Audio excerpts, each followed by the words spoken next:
I guess I'll still help with the intro. So we are here for MME International with Ramblin and hosting.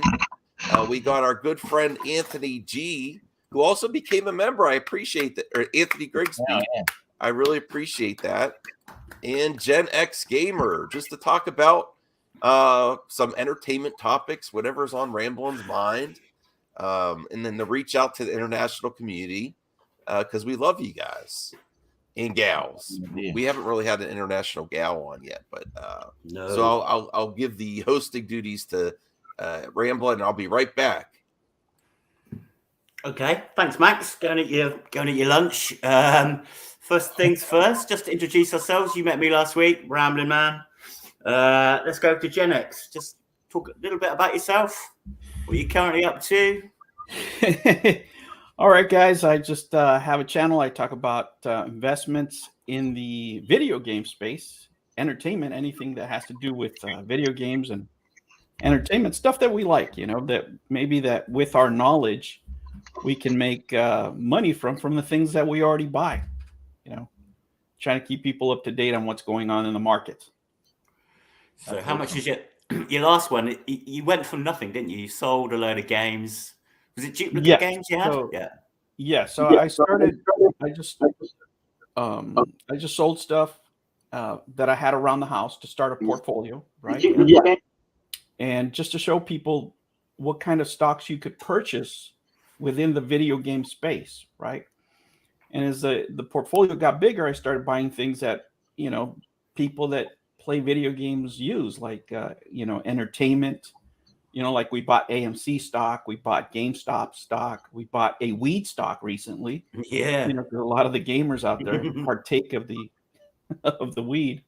So, just building a portfolio from zero and showing people that, investment is not really like they've seen in a lot of the fundraising that goes on in the retro community. That's really all the exposure they have to investing. And that's not really investing. So I just thought I'd go that way and show people that there's other ways of making money. Yeah. If anybody's got any financial questions for Gen X, he's going to quote you. Financial advisor. I know. I knew that's what you were going to say. But you taught me all I know about NFTs, for example. So that might be interesting if people want to get into that later on in the chat. Anthony from Melbourne, Australia. Yeah, introduce yourself, Anthony. Yeah. So I've been part of the Poindexter Lounge community, now the Poindexter Pantheon. Oh yeah. And I met Max through Enosh, our good friend over there, and so I like to join in on the conversation. Like I currently don't have my own I do have a channel, but I haven't done anything yet. I've always kind of joined in on other chats, and Max invited me over, and I thought it was awesome because I love hearing your takes on movies, and Max, I love that he's broadening his horizons with his channel.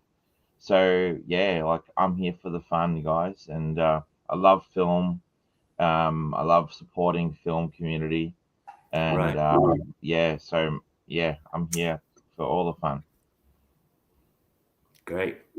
So has anybody seen Morbius yet? No, I have not. I haven't heard good things though. Well, no. Yeah, I'm the same. We might save that for Max because I don't know if Max has seen it. We'll ask him when he gets back. I have my thoughts on it. To be fair, I've actually seen it. About 3 pages. Oh, of that's notes. Great. That's Is great. That I'm back. Is that bad? Yeah, that was quick. Well, I ate part of my lunch, and then I was missing the great talk here. Morbius, you intrigued me. So, and I never really got to talk to Gen X. We usually talk about gaming with Gen X, but I'm sure you're in the music and movies too. So I'm interested to see what you say too about that. But yeah, Ramblin, what's your thoughts on Morbius? Where do you want to start? It's not actually as bad as some of the reviews have said. It's not great. Okay. I certainly don't recommend it. Okay. I don't think. It's just really, really interesting because the guy who directed it, is it Daniel Espinosa? Okay. Did you see Life, which was his film before this one? No, I didn't. Right. So Life was very much like a hodgepodge of alien movies. All Oh wait, rolled into yes, one. I did see that. Now I remember. Yeah. Yes. Ryan Reynolds was in it. Yeah. Jake Gyllenhaal. This is pretty similar. Takes a lot of other films of the genre, matches them, tries to mash them all together. Has a great cast. Matt Smith is really good at it. Well, he chews up the scenery, but he has fun with it, right? Jared Harris is in it.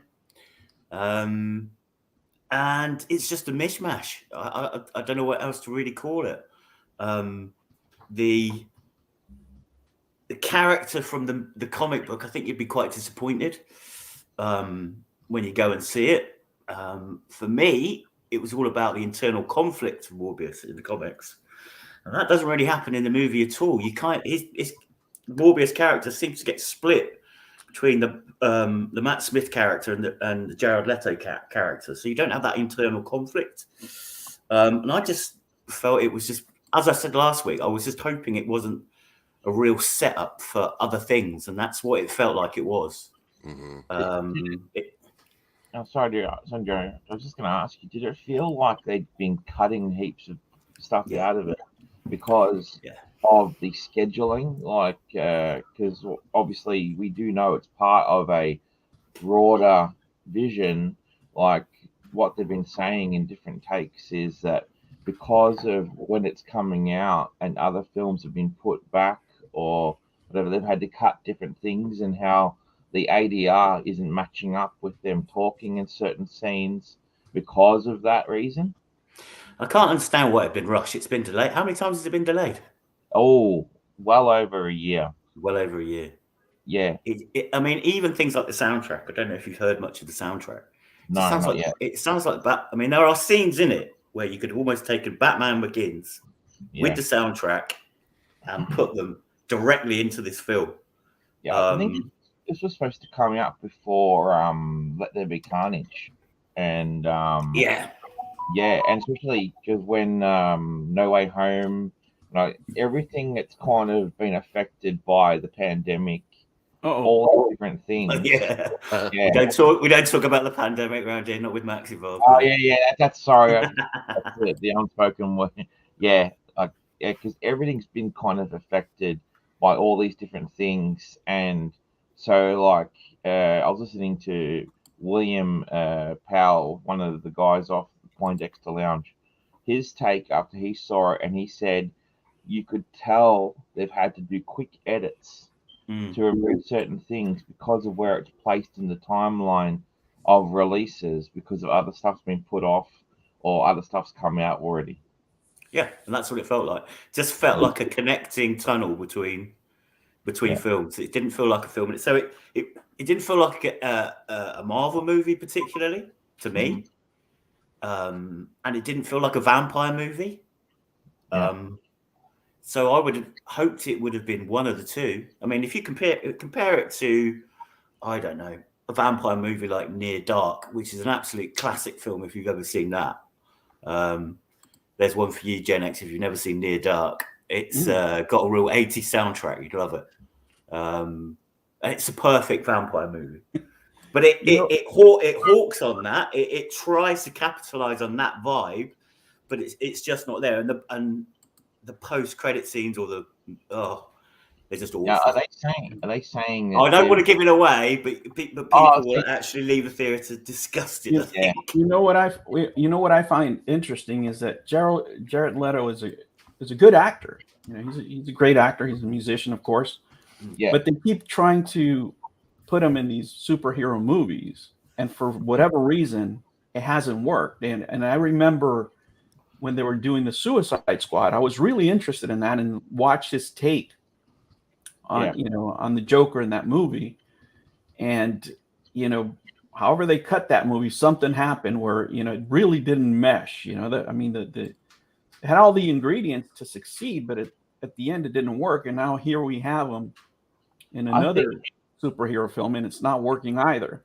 I think he was supremely let down with Suicide Squad by the studio, and obviously the interference from the studio. Like that's why there's such a momentum behind the air cut to be released. But because I think we all do want to see everything that was not shown in the original vision of David Ayer. But now, you've got like him appearing in the nightmare scene or sequence of Zack Snyder's Justice League, and I think we all can agree that was an epic scene, especially to be shot in Zack Snyder's driveway. And then what he did with that, I thought it was brilliant. And we all want to. I know for myself, I'd love to see more of that vision there. And then, but he never phones it in like Jared Leto. Any movie that I've seen him in lately, he never phones it in. He always, gives his best in anything. I think it's not him or the actors per se. I think it's the writing, and in certain things like this, I think a lot of it is the studio to blame. But it was badly written. But it goes without saying. Yeah. That's what I'm saying about the two parts. When you see it, if you go and see it, yeah, they kind of split the character in two. So Matt Smith has all the funny bits, the fun parts. He overacts. He gives it, you choose the scenery. You want the film to be about that guy. Yeah. Right? That would be a more interesting film than the Jared Leto character. That's the dichotomy. That's the problem with it. I did see the Batman. He hasn't got much. He hasn't got much to do. Not really. Yeah. I did see the Batman, and I didn't think that was going to work. To tell you the truth, I thought everybody was going to go in thinking about sparkly vampires and shit. And to my surprise, I mean, to me personally, the cast carried that film. Oh yeah, because there were really strong performances. I mean, I love Riddler specifically. Yeah, I love the relationship between obviously Batman and Gordon in that. But I think that Catwoman, obviously Zoe Kravitz, she was a standout in that film. Yeah, she's a babe. As I say, Gen X has definitely got a soft spot. Or she's awesome. Not that soft. Okay. Shall we say? Yes. We went there. Yeah. Big fan. I think what the problem is with it, that people aren't going to give it a chance now. At least I went and gave it a chance. I mean, some of these pictures of, the cinema I went to wasn't packed by any means. It wasn't heaving. Yeah. But there were people there. There were people there, and I asked the guy there who I know reasonably well. I can have a chat with the guy in the cinema because I go often enough that we have a little chat. And he said the attendance had been okay. They've been fine. There hadn't been anything spectacular. But yet you're getting people, I don't know if you've looked at Twitter, they're rushing into cinemas an hour before the film starts, taking a picture of the empty cinema and saying, yes, here we are, we're at Morbius. Believe me, that's going to be rubbish. And I think the figures will speak for themselves. It's not going to be fantastic, but at least give it a chance. Would I recommend it? There were certainly a few people that came out who'd obviously enjoyed it more than I had. They probably weren't as invested as much of it and saw it as it was, and weren't overanalyzing it particularly. And there were people that seemed to enjoy it. I've known a couple of friends who enjoyed it more than I did. I haven't talked to anybody who really hated it. So give it a chance. Let's not. All these things on Twitter that I'm seeing of empty cinemas and jokes and what have you. It's fine. We can rib on it and what have you, but give it a chance at least, for goodness sake. And let me ask you guys: is there any movie that people consider, specifically in the DC universe, that you guys consider that you might liked a little bit that wasn't that popular? For me, I don't know. I remember when Batman versus Superman came out. Oh, right. Careful, Gen X. You're on dangerous ground here, my friend. So when I saw that, I was overseas, right? Specifically in Thailand, right? So I went to go see it, and I was fucking hammered. I mean, I was just out of it. We'd been partying for like 2 fucking days, you know, and I go in the theater and fuck, you know, I'm sitting there and I watched the first part of the movie. So the first part of the movie is ingrained in me because, you know, I was still awake, right? And I was like blown away from the first part of the movie before they really, you know, get into it. But I remember the scenes of you know, the Superman and the villains fighting and destroying the buildings and stuff like that, and the passion that Ben Affleck was giving in that performance, where, you know, you see the buildings coming down and stuff. Yeah. So that's what stuck with me, you know. And then I saw the movie afterwards, but in this particular occasion, you know, then I fell asleep, and I was like, man, that was a great movie. You know, that's what I could remember. Like I was, you know, like I really liked that what I saw. But everybody else that was with me, they're like, nah, you know, this and that and the other. I was like, I thought like I watched a different movie. And usually when I talk to people, they don't like the movie as much as I do. But I you know, I like that whole premise of these two heroes fighting, you know, something that I had grown up in the comic book seeing finally portrayed on screen. I don't know if I'm romanticizing it, but a lot of people don't feel the way I do, you know. Can I just say, again, Batman vs Superman, a lot of studio interference, but yeah, like it's such a great film. But obviously, the Ultimate Edition that came out later on did give a lot more context in certain parts, and like I enjoy it either way. Like the first one when it came out, the you see his passion running in to, you know, the danger, Bruce Wayne, and obviously the setup, you know, of the, well, you can see the Justice League is being teased, you know, but like the conflict between Superman and Batman, obviously there's all these different questions. I remember when I went with a couple of friends, and they're going to me, how did Lex Luthor know who they were? And like then there's like all these different questions, and like some who, like you said, they weren't necessarily comic book fans, but they were general moviegoers. So like they enjoyed it for what it was, but they weren't passionate about comic book films like I am. And as a lifelong Batman fan, Spider-Man fan, Superman fan, I watched it, and I think on the first time you go and see it, you're too busy doing this, looking around at different things, trying to capture what's going on in every scene. Then you go and see it a second time, you know, then you start to really soak it in. And like, I just appreciated it, like, you know, because like it's just, I think it does need a lot more contextuality. And then when it comes out with the Ultimate Edition, that really helped it. But yeah, again, the studio really, like, they kept interfering with that. And the writer even spoke about it. Zack Snyder, you know, he had a lot of problems with the studio. And then like you've got that setup, which ultimately led to the failure that was Justice League with Joss Whedon after yeah, I'm laughing because Ramblin's got a different take than you, Anthony, I think. Oh well, yeah, but see, like I look at I do. I do to an extent. I Yeah. really didn't enjoy the first cut of Batman vs Superman. Yeah. I really didn't. I thought the second cut, as you say, that it contextual. I can't even say it.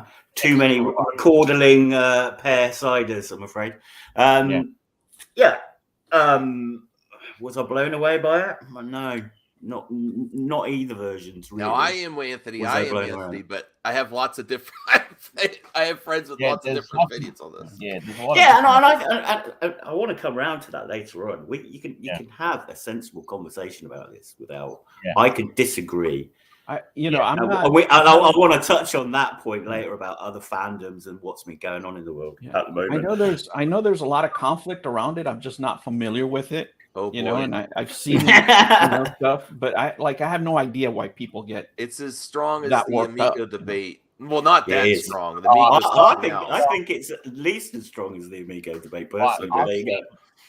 Yeah, I've seen a lot of death threats around the Amico debate, but see, Yes. with BVS, and leading into Justice League, and then ultimately Zack Snyder's Justice League, the things that follow through are just how much studio interference. So I keep going back to that because it led to the different problems they're having. Because Ben Affleck was supposed to direct his version of the Batman, but he was also going through alcoholism. His marriage broke down. He was getting so much pressure and so much problems from the studio, but they didn't even get a break. But by the time they ended, But I think that's the movie business as a whole, though. I mean, look at what's been happening with Ezra. Who could have foreseen that? I mean, I think movies of that size, of that importance, with that kind of budget, you're gonna have to expect a level of pressure. For sure. As much as I feel sorry for Ben Affleck in all of that, and you could clearly see at times he wasn't even having a good time. You could tell. You could tell in the movie he wasn't having a good time. And yeah, I agree. Yeah. I'd like to see a lot more of his Batman. I really, the one thing that I would take out of all of whether I like a film or don't like a film, or the Snyderverse or not the Snyderverse, is I would like to see more of Ben Affleck in that role. Yeah, definitely, 100%. You know who I find always a great watch is Jeremy Irons. I remember him in Margin Call. I love that movie. Really. Of course you do. Doesn't he play a great villain? He plays a villain, but it's very financially. Yeah. Well, I mean, it's a great movie. Well, it's because it's the closest thing to what a CEO should be like, right? A CEO needs to be cold-blooded. A CEO can be your best friend and fire you the next day, but out of a calculation, not of anything else. Wouldn't that be something? Yeah. When he came into Die Hard, as the brother of Hans Gruber, I've always enjoyed his acting, especially, his good guy, bad guy personalities. Even going into Lion King, he has this, really, really great presence in anything he does. And I've probably got a different perspective on him than you, because I'm old enough to remember him when he first started. He actually started in children's. He actually started in children's television. Oh wow! So the equivalent of I don't know, Bluey's or something like that from this modern day. He was in a really big children's show where he sang and he danced and he acted the fool. And I mean, his career's taken off. I'll give him that. But I remember him from those days when I was a little kid, to be honest. Yeah, I mean, did you ever answer that one in going back to Max? Because I mentioned in it in one of the members' mailbags about just the amount of British actors in superhero movies right now. Oh yeah, I'm good with them. They do very. I prefer British actors a lot of the time. So are we better heroes or are we better villains? Because traditionally, we've always been better villains. You've always cast the British guy as a villain. Yeah. Well, the other thing, I don't know if you guys noticed. I'm sure you guys noticed this, but whenever a movie's in English and they're playing somebody from the old world, right? It doesn't matter what realm they come from. They always have a British accent, right? They could be, it could be from Italy, but when they speak English, they speak in a British accent to translate the movie. But and there's just some preconceptions that we have, as people sometimes that somebody has a British accent, they have a better pedigree. Well, you can't seem to. Oh wow, Panda. Yeah, he does. I like Oh, wow. Joseph And Thomas again, Elias he's got a delivered soft on- spot for Oh, those. wow. But we'll get around to that. We'll get around to that. But That was pretty hot. the, From the, Pitt, the amount of Aussie friends that I've got that get mistaken for English people when they're in America is obscene. You can't seem to distinguish. We are totally different in our accents. Yeah. And You can't seem to distinguish the two for some Oh reason. no, I met a lot of Australians in Thailand. They're- yeah, a lot of Yeah. tourism. There's a lot of yeah, tourism. we had a lot. I had a lot of good time. Yeah, had a great time. That's all we want you to say, okay? About that, yeah, I'll endorse that. Okay, Jenny. yeah. Like you find especially actors from Britain, England, who portray American characters. Like look at Christian Bale, for example, and how he used an American accent, in his films. When they base a film that's supposed to be in America and they film it in London or parts of Britain, or anywhere in the world, their accent, their dialect coaches, they really do a great job. Well, a lot of the Batman was actually filmed in Liverpool. In There you England. go. Yeah, during the pandemic. So apparently Liverpool looks a lot like Gotham. And if you've ever been to Liverpool, home of the Beatles, then you probably understand why. It's quite crime-ridden. It's quite crime-ridden itself, to be fair. Yeah, and props to the studio too for all the stuff, the sets that they built as well, that looked so real. So going back to Morbius, anybody apart from me thinking about going to see it? I canceled going. I was gonna go see it, and then I heard all the bad reactions and stuff, and that potentially, here's a topic for you guys: false advertising for the finished product. And then I was like, no, I can't.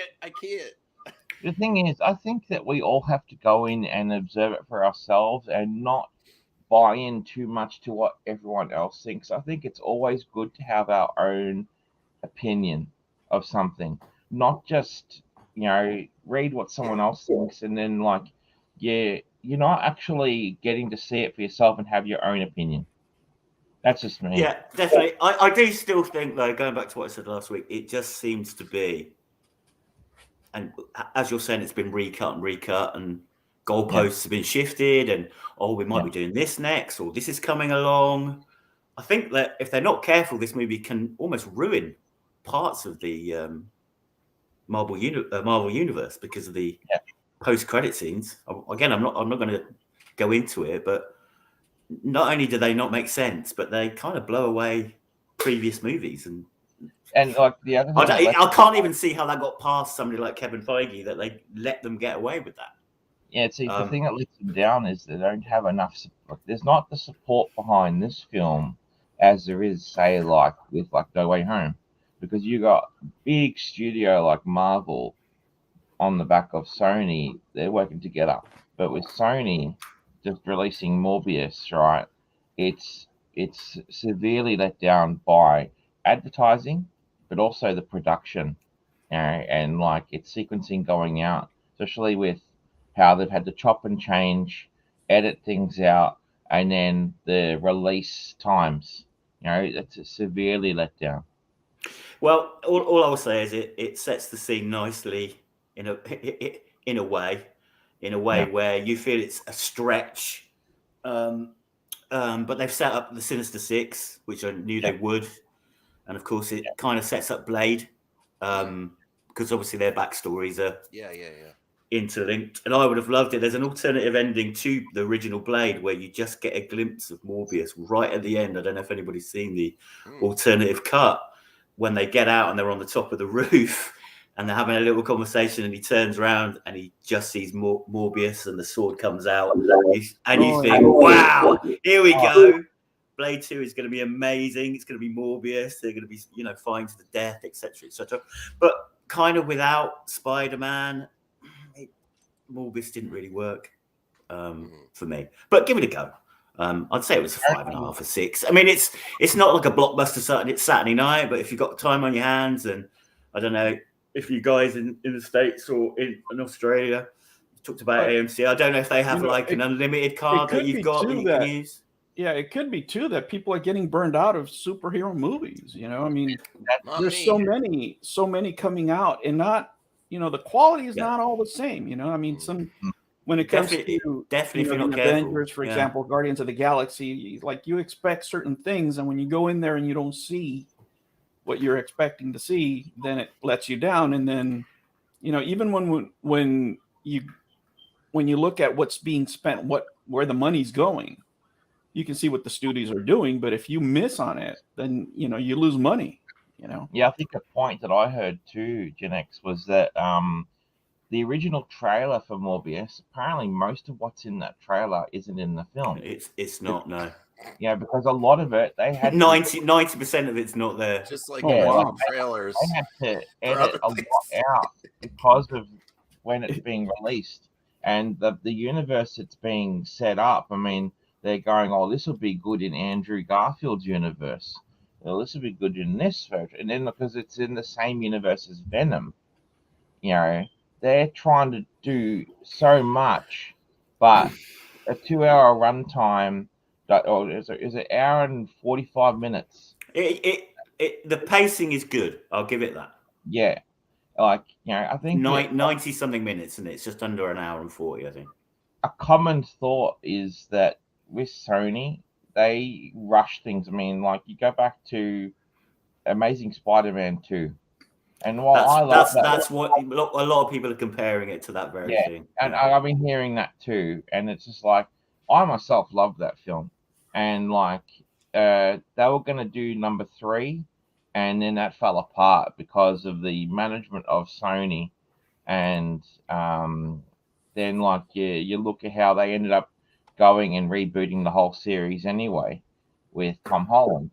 But Sony, you can see they're trying to set up the Sinister Six, and they rush things. They don't let things breathe. And now they're filming. What's the one now they're filming now? Because they're filming the different origin stories. They've got what's the villain? I'm sorry, I can't think right now. One of the other films they're filming is I'm so sorry. The widow, not widow. The Spider Woman, not Spider Woman. It's like the equivalent of Doctor Strange. I'd help you out, but I don't know where you're going with it. Sorry, she's like she also helps affect time in the Spider-Man. Okay, yeah. I know.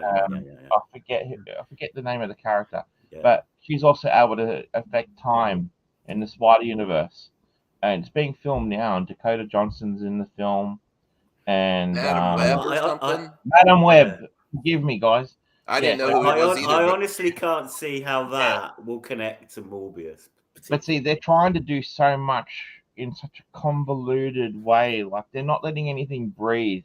And like you said, there's a bit of fatigue with superhero films with some people. Like, a common excuse I'm hearing, or common thing I'm hearing from people at the moment, goes, oh, another bloody film. Don't know what's going on with it. I just went and saw it. Couldn't really get into I can tell you I saw I couldn't finish watching The Eternals. I didn't like that movie at all. I just didn't like it. How was the hype with that? Everyone was building that up to be the greatest thing. It was going to set up this. It was going to set up that. Yeah. But this is the trouble. There's too much setting up, and there's not enough actual substance. Sometimes substance to movies, and this goes very much back to what you were saying. You're talking about rushing it. Sorry, Gen X. Just while I remember this, I'm old, and if I don't blurt it out, I'll forget it. But that very much reminds me, this setup and how quick and what badly written and badly thought through. I'm sorry, but the whole let's have a look at a screen in Batman versus Superman, and here's and there's so and so, and this will all join into the next movie, and that was it. There's Wonder Woman. I mean, what Marvel had taken years to build up was tried to be crammed into one scene in a movie. It failed, and I tell you what, it was never going to work after that for me, because you're clearly rushing it. It's clearly a cash grab. out we go. Let's start filming these interconnected, whatever. And that was it. That was the moment for me that Snyderverse. Sorry, Jenna. But do you think that the Snyderverse will go into a pocket universe? Like it will? I don't know if he's. Oh, okay. Oh yeah. No, I don't know if Ramblin' Man's covering it or pay attention. Well, you do watch my shows sometimes. What do you mean sometimes? I watch your shows a lot. Yeah, a lot. So I talk about that all the time. You don't believe the pocket universe is they're gonna. I'm not saying it's not possible. Nothing's impossible, right? Is it likely? No, I don't think it's likely, but it's possible. I think because DC's established their version of the multiverse, that obviously you don't want. Have they established it? Well, they're trying to. They're trying to. But like Marvel are the only one who's established that. And that's right, yeah. But they're seriously trying to. So with the completion of Batgirl just wrapped up as well, and what we're hearing about how Michael Keaton's supposed to have appeared in Aquaman, and again, they're going to have to cut things, edit things because of the delayed releasing. But like you're looking at then again the studios weighing in, interfering. Warner Brothers has such a dismal record compared to Marvel, but Marvel follows a formula, whereas DC, it's that they've had such a really bad reputation with interfering with films, and then I honestly don't think you can just point the finger at Warner Bros. I mean,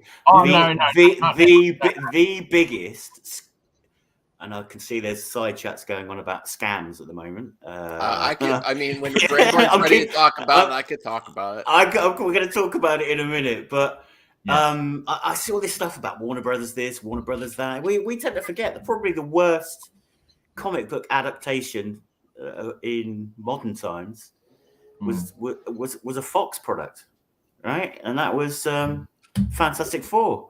Again, look at the trailers. Nothing in those trailers was in the movie. It was cut back. It was interfered with from start to finish. Yeah. Maybe 25% of the X-Men films are okay. Yeah. The rest of them are dross. Yeah. Sorry. For me, it's guys, it's a different. Fox handled it as badly as Warner Bros. Please don't keep coming down on Warner Bros. It happened. Sorry, Jen. For me, Jen X has had a point he wants to make. For me, this is a different dynamic, right? And I'm coming from another time where, you would enjoy movies, in a different way. You would always talk about the movies you wanted to watch, and if a movie disappointed you for whatever reason, that was it, right? You move on to the next movie that you're looking forward to. So, for example, like I would talk, like right now that you mentioned Michael Keaton, I'm looking forward to Beetlejuice too. That's really what I want to watch, right? I'm really looking forward to that movie. Another Warner Brothers product. Most of the time we spent was talking about what's upcoming, not so much about the past, or not discussing, things. Well, that's because of our age. Because when we, yeah. I mean, so if you look to the average age of a Max panel, it's probably what, Max? Yeah, a lot younger. 25 and 30, probably younger than that at times. Yeah. When you and I were growing up, we couldn't really look back because we probably didn't even have a VHS of the movie that we wanted to watch, right? No, and even if we did, you'd probably have to wait 2 years for it to come from the cinema to the VHS. Yeah. So it's a completely different mind frame these days. Completely. The ease of information now lets you peer into people's, for example, private lives. Like I don't know how many. Like you do, you're going to say then, right? Well, now now we know when somebody screws up, for example, when somebody gets arrested, things like that. And go into different things, but I'm sure that but again, that's not a modern phenomenon, is it? I mean, there's been Hollywood scandals from for years, but you would never talk about it within the movie. You know what I'm saying? Like when I was talking about, it doesn't matter what movie. If I was talking about Star Wars, I wasn't talking about how much blow they were doing on the weekends in that cast. Right? He's always got to You're bring right. it back, and he's always got to bring it back. No, you're Right? right. You're right. It's different now. It is. Right? It's I mean, you know, I don't ever remember as a young kid or a teenager talking about what drugs the cast was doing, and Because the information was out there. I lived in Los Angeles. We didn't have the internet. It's as simple as that. But Yeah. I mean, like, you know, I mean, the film stars of the 70s were absolute rascals. Yeah. Rascals. I mean, if you want to talk partying, right? Yeah. They were absolute beasts. And I do right? want to say, I'm still rooting for Ezra. I am. Absolutely. I don't want to He's a cancel good- he's a him or good anything like actor. that. Yeah, he He is. needs to be supported. Yeah. No, I'm not. I don't want to. I'm still going to cover the news when it says there's a police report and stuff. But I wish he's got a big opportunity with this Flash movie. What did he do exactly? I don't even know what he did. I Well, have no idea. Oh, apparently, Allegedly. apparently Let's not get Max cancelled. Yeah, no, but he's been like involved in incidents where, like, I think that everyone's saying that he's got either bipolar, manic depression, which again that goes off to like something that they think that Will Smith's got. But Ezra has a form of bipolar, they reckon, and he's been in different places, and people have either triggered him or they'll go off it because he's a bit quirky. So he starts talking to people, hanging out with people, and they're like, "Oh, he's a celebrity. He's cool." And then they're like, they think people think they can get something off him, and then they talk to him, and he's gone back to their place, and whatever's happened there. But then incidents have happened where they've ended up reporting him to the police, and anyone can make a police report. And once the news grabbed hold of it, they've just put it out there into the hemisphere, and like they've made it out worse than it actually is. That draws us nicely into another event I want to talk about that happened this week. There's Gen X saying, "Oh, I don't remember as a kid this being, film stars being," and then you get one of the greatest film stars, biggest film stars in the world, going up and assaulting. This makes me very sad. I'm very conflicted on this because I like Will Smith, but I can't stand. Well, by that. I have strong views. Okay, go. I listen. It's your show. So yeah, I'll give you my views on it. And what really concerns me about all of this, whether you think he was right or he was wrong, and we've already touched on fandoms, and we've talked about the Amico and death threats and what have you. Yeah. That sort of behavior, that kind of enables people to behave that way. Yeah. When you see somebody like that doing something like that, it enables people not just to be physically violent, but to be verbally abusive to people. Mm-hmm. And it's not good. It's not a good look for anybody. No. And I think the one thing at the moment is people seem to think they can get away with doxing. They think they can get away with physically or verbally abusing people. Even on your panel last night, I've got no idea what happened right at the end. But this does have an impact on the way people behave in chats and comment sections. I think everybody's behaving themselves at the moment. But I'm afraid that whole incident, in my view, it should be banged up. Me, you, Gen X, Anthony, we'd all have been banged up. We'd all gone to jail that night. Yeah, and absolutely. There's not even a small doubt about that. I mean, you saw. I mean, one of the things that anybody says any different to wrong. Yeah, sorry, John. Yeah, I mean that's the Hollywood elite over here. That's why they're so hated by the common folk. You know, at some point, actors forgot that they were part of the working class. You know, and started talking down to people for whatever reason, right? But a lot of them act with that kind of privilege. I mean, it really doesn't matter if it would have been any of us slapping a man on live TV, they would have dragged our asses to jail. The reason they didn't do that is because it's Will Smith and he's a millionaire. It's just that simple. And he's famous. But getting back to the specifics of him, right? he hasn't been okay for a while. I mean, his wife has humiliated him more than once publicly.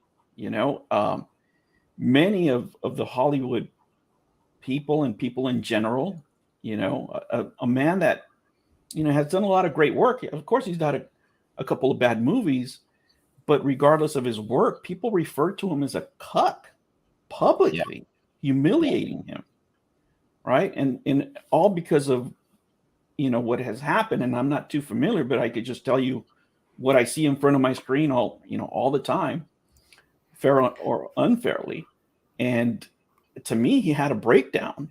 You know, just I've had enough of these shit, people humiliating me or talking down to my wife or thinking that I'm soft. And millions of people, ordinary, working class, middle class, whatever class you want to put them in, have the same issues or similar issues or different issues.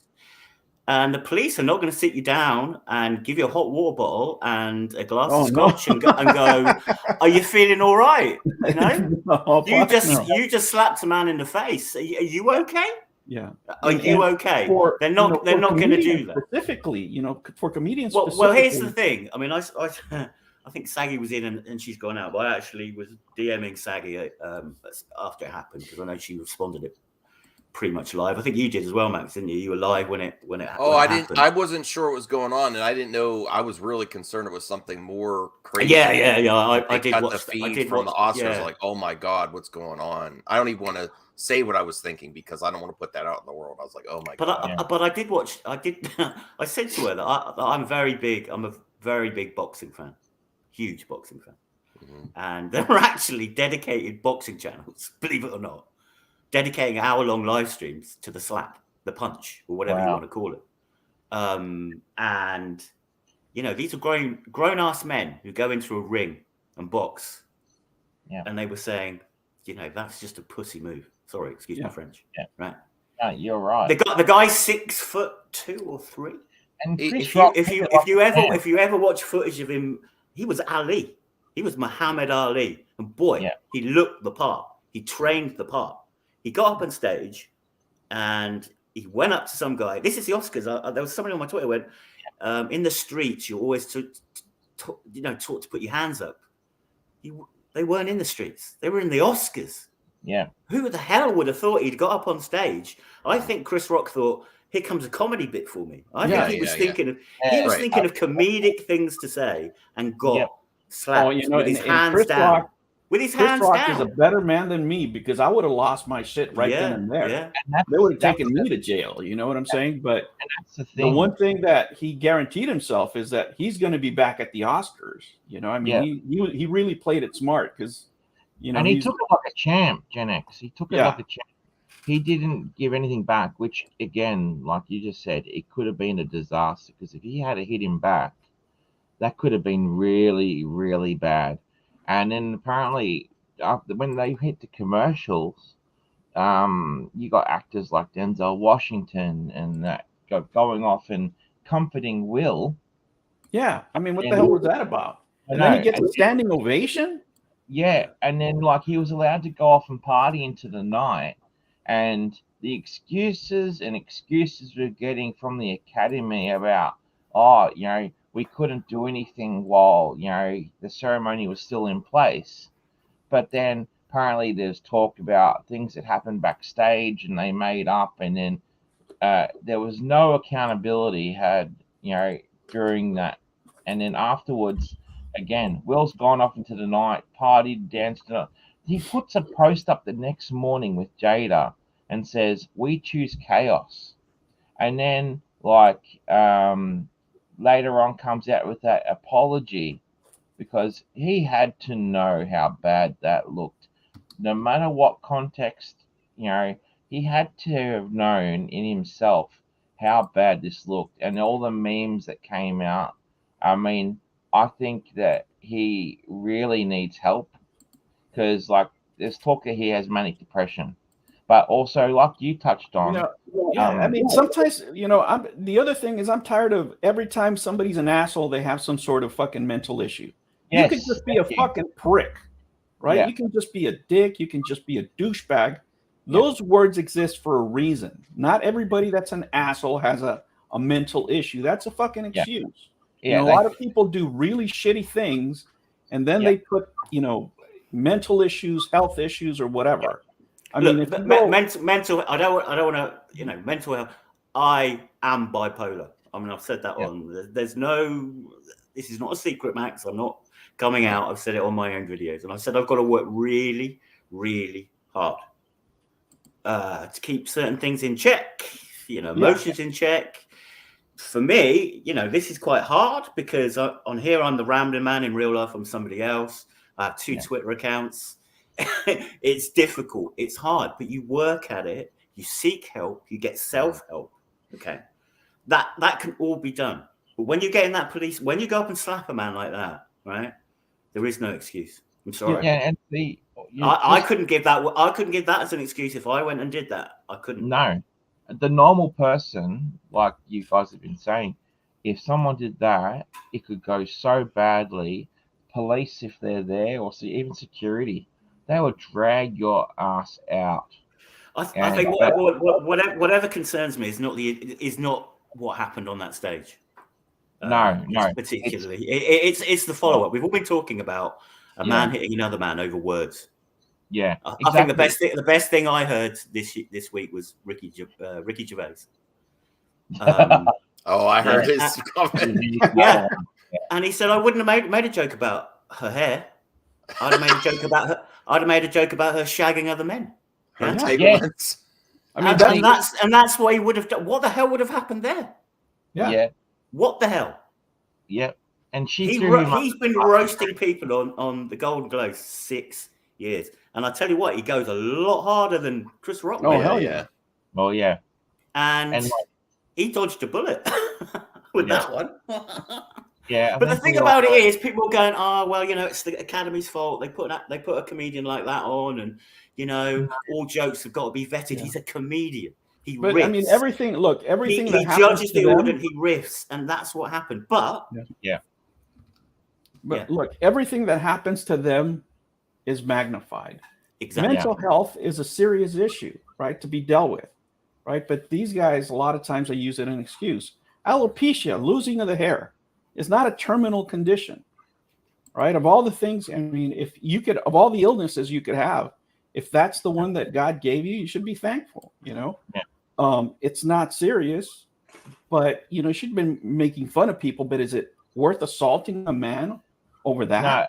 No. But does it help, going back to yesterday? And again, I don't know what that was about, and that there was a little argument right at the end of your stream yesterday, Max. Oh yeah. Okay, and people were calling each other names, sending them to shut up or shut their mouths or whatever. It just doesn't sit well, When you say it's magnified and you bring it back down to a micro level, these things do matter. Mm-hmm. And I think it's very important that there's some kind of ban. I mean, I know he's jumped before he was pushed and he's resigned from the Academy. I think that was a good move. Resign before they could kick you out. They're going to kick him out. If they don't kick him out, it's ridiculous. He's got to have some sort of a ban.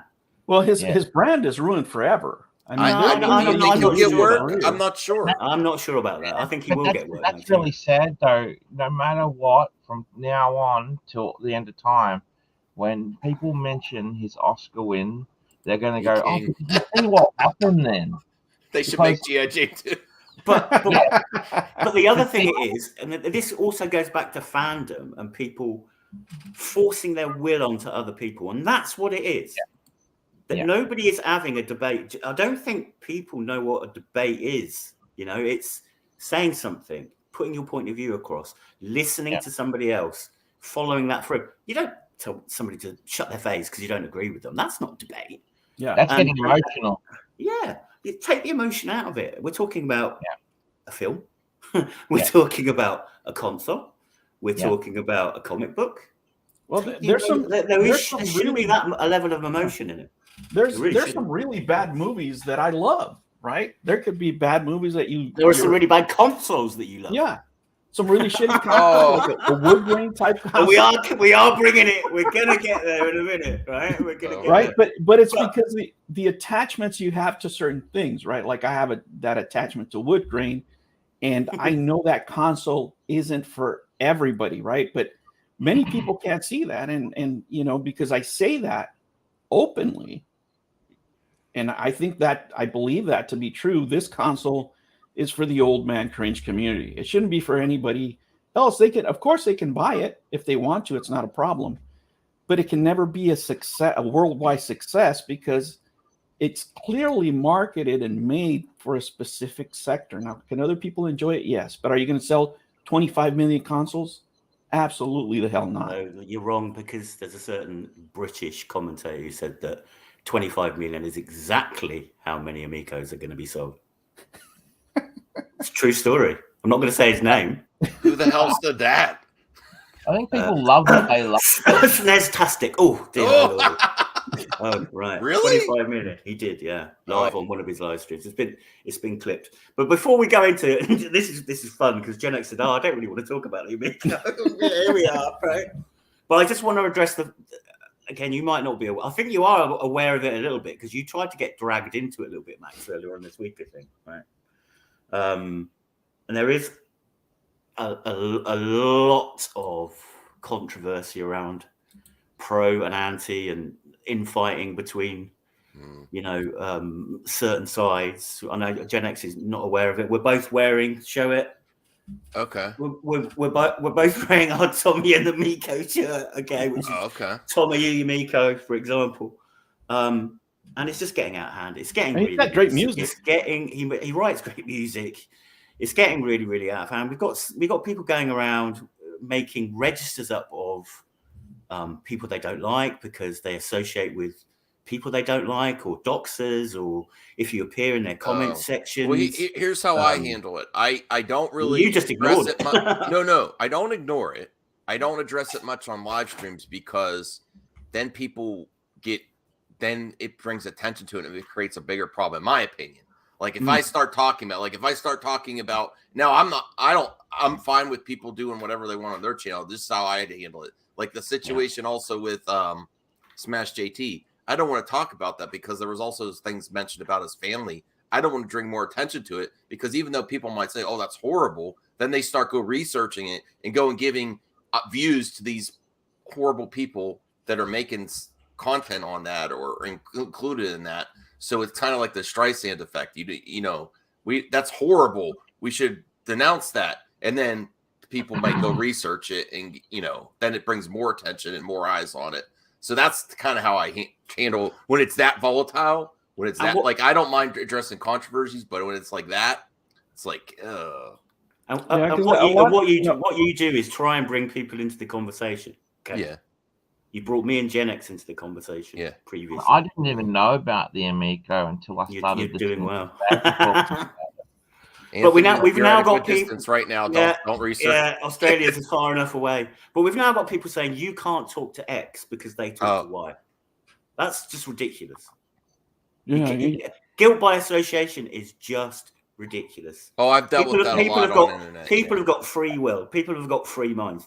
You'd like to think, wouldn't you? Right? Yeah. So I'm just calling out to everybody in any fandom, anywhere, wherever you are, whatever you like, whatever you dislike.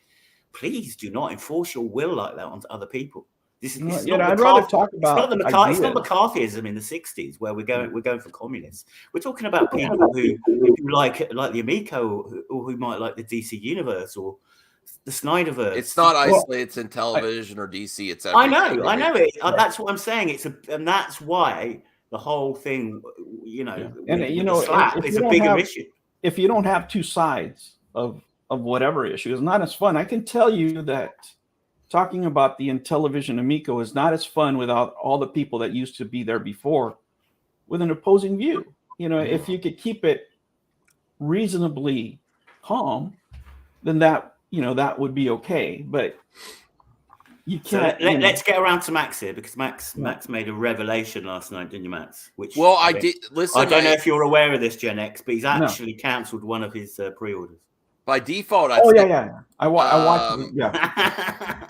still He's had have the that ready thumbnail. for about half an hour. No, I that was from my thumbnail last night. I did want to do like I was like, what can I do for April Fools? And I feel like, well, I feel like an Amico fool today. And then I saw Smash JT's video.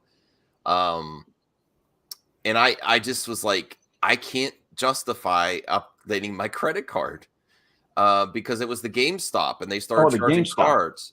And I was like, I'm gonna just they're messaging me every day. Hey, your order didn't go through. Can you update your information? And I'm like, no, I can't.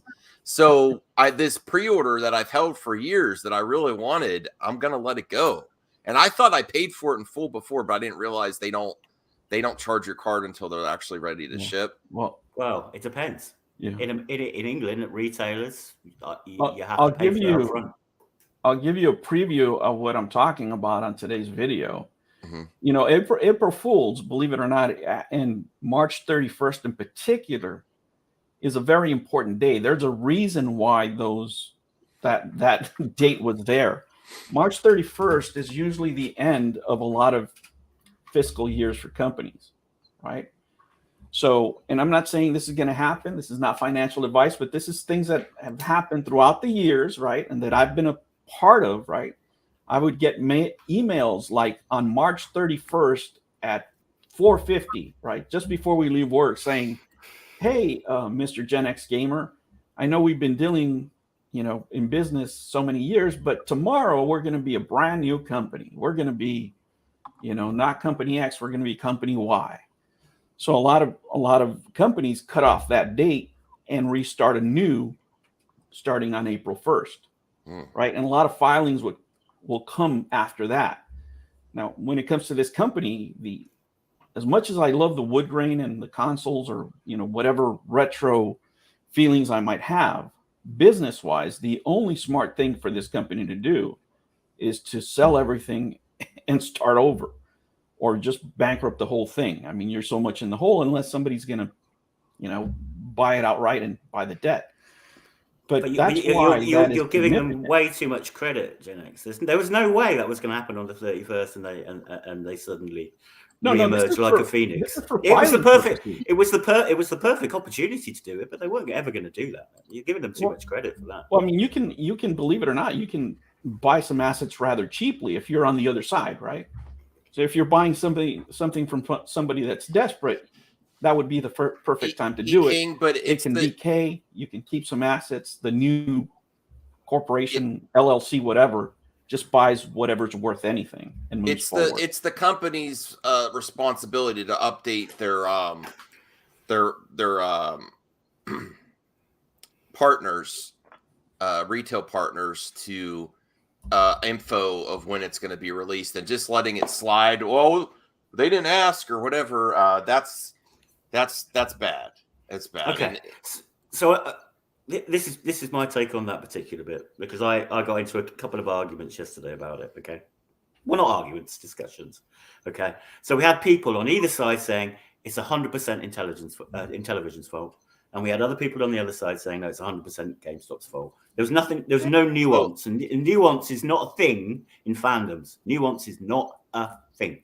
Okay. So I just went into a conversation and said, no, I don't think it's all GameStop's fault. I think there's faults on either side here, because they're going to lose their retail partner over this. I think they're going to lose them. It will have gone. They were really concerned. If they were really concerned, they would. This is where I made a controversial comment last night. I think they're not really concerned. They're not really, at this point, they're looking to the future if they can ever even do it. And they're not really concerned about the founders or partner agreements where they lose a lot of money on each console, about people canceling or losing it. It gives them an easy out if companies and people proactively cancel their agreements. It gives them an easy out to not. 100% agree. Yeah, it's even worse than that. Right now, they're not answering customer service. Right. I really don't think they care if people cancel the founders that they lose a lot of money on. I mean, and they're not. It's not like they're accepting new founders coming in if someone emails them. Well, it's just like it dwindles and dwindles and dwindles until they're out of their problem. There. Forget about the consoles. They're not answering customer service for merchandise questions, right? So, if the one thing we know in sales is you don't sell anything unless you're going to have them coming back for more, right? If you're not, for example, if you're not returning my emails, right, and I'm one of your best customers by far, you got a problem, right? It doesn't matter where you work. If you ever worked in customer service, you know that the first thing you do is when you get a problem email. I've worked in customer service Right away. 20 years. Yeah. So So can you imagine after now it's going to be over 3 weeks on Friday that you know they have put a scene of Thailand and a load of lady boys behind him. Yeah, you'll love that. Yeah. Yeah, so if they're not even answering that, you know there's a problem, there's an issue. What that could be, I don't know. I mean, this company is a mystery, and that's why it's so entertaining, But yeah, I mean, when you go to that point where you're not answering customers, you got a problem. Nuance. There is That's nuance a to lot of this. bad PR. Well, it is because GameStop. I'll be back. I'm getting a coffee. GameStop have got hundreds of thousands of SKUs to look after. They've probably got 1,000 pre-order SKUs sitting around in their computer system right now. Yeah. And in television have four SKUs. Your wood grain, black, white, galaxy purple. 4 SKUs. How difficult is it for them to tell their major retail partner that this is not coming out? And it didn't happen. Obviously, it didn't happen. GameStop wouldn't have done all of this. But on GameStop's side of things, this is a big wake-up call to them because they expect a certain amount of integrity from the people they deal with to let them know this is happening. They haven't been let know. It's deeply embarrassing for GameStop. So that's the end of the road for Intellivision at GameStop. Completely the end of the road. They'd be putting big orders in too, wouldn't they, Ramblin? Well, apparently, according to Tommy, a year, 18 months ago, I can't remember. Can you remember how many they said they pre-ordered?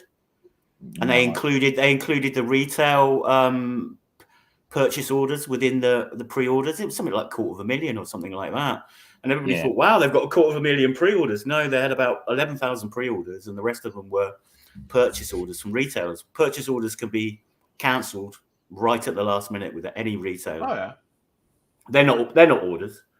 They're not even pre-orders. They're just some kind of indication by the retailer how many units they want. I mean, a purchase order you can ship out, right? You can ship out you can even ship out the consoles. But if you're the customer and you're receiving these consoles, and let's say that you got the box with all the misprints and stuff like that, and you look at it and your QC in-house rejects it, you can send them right the hell back. Hey, you know what?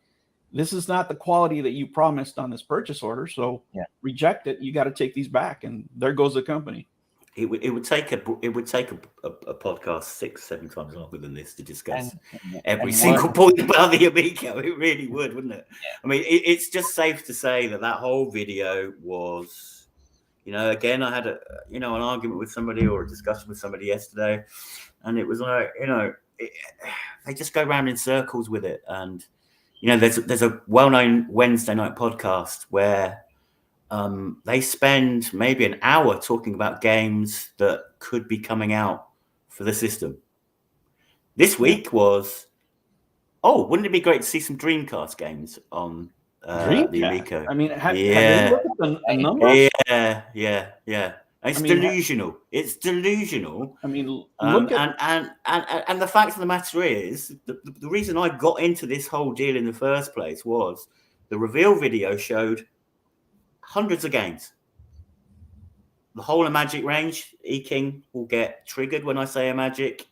Yep, there he goes, right?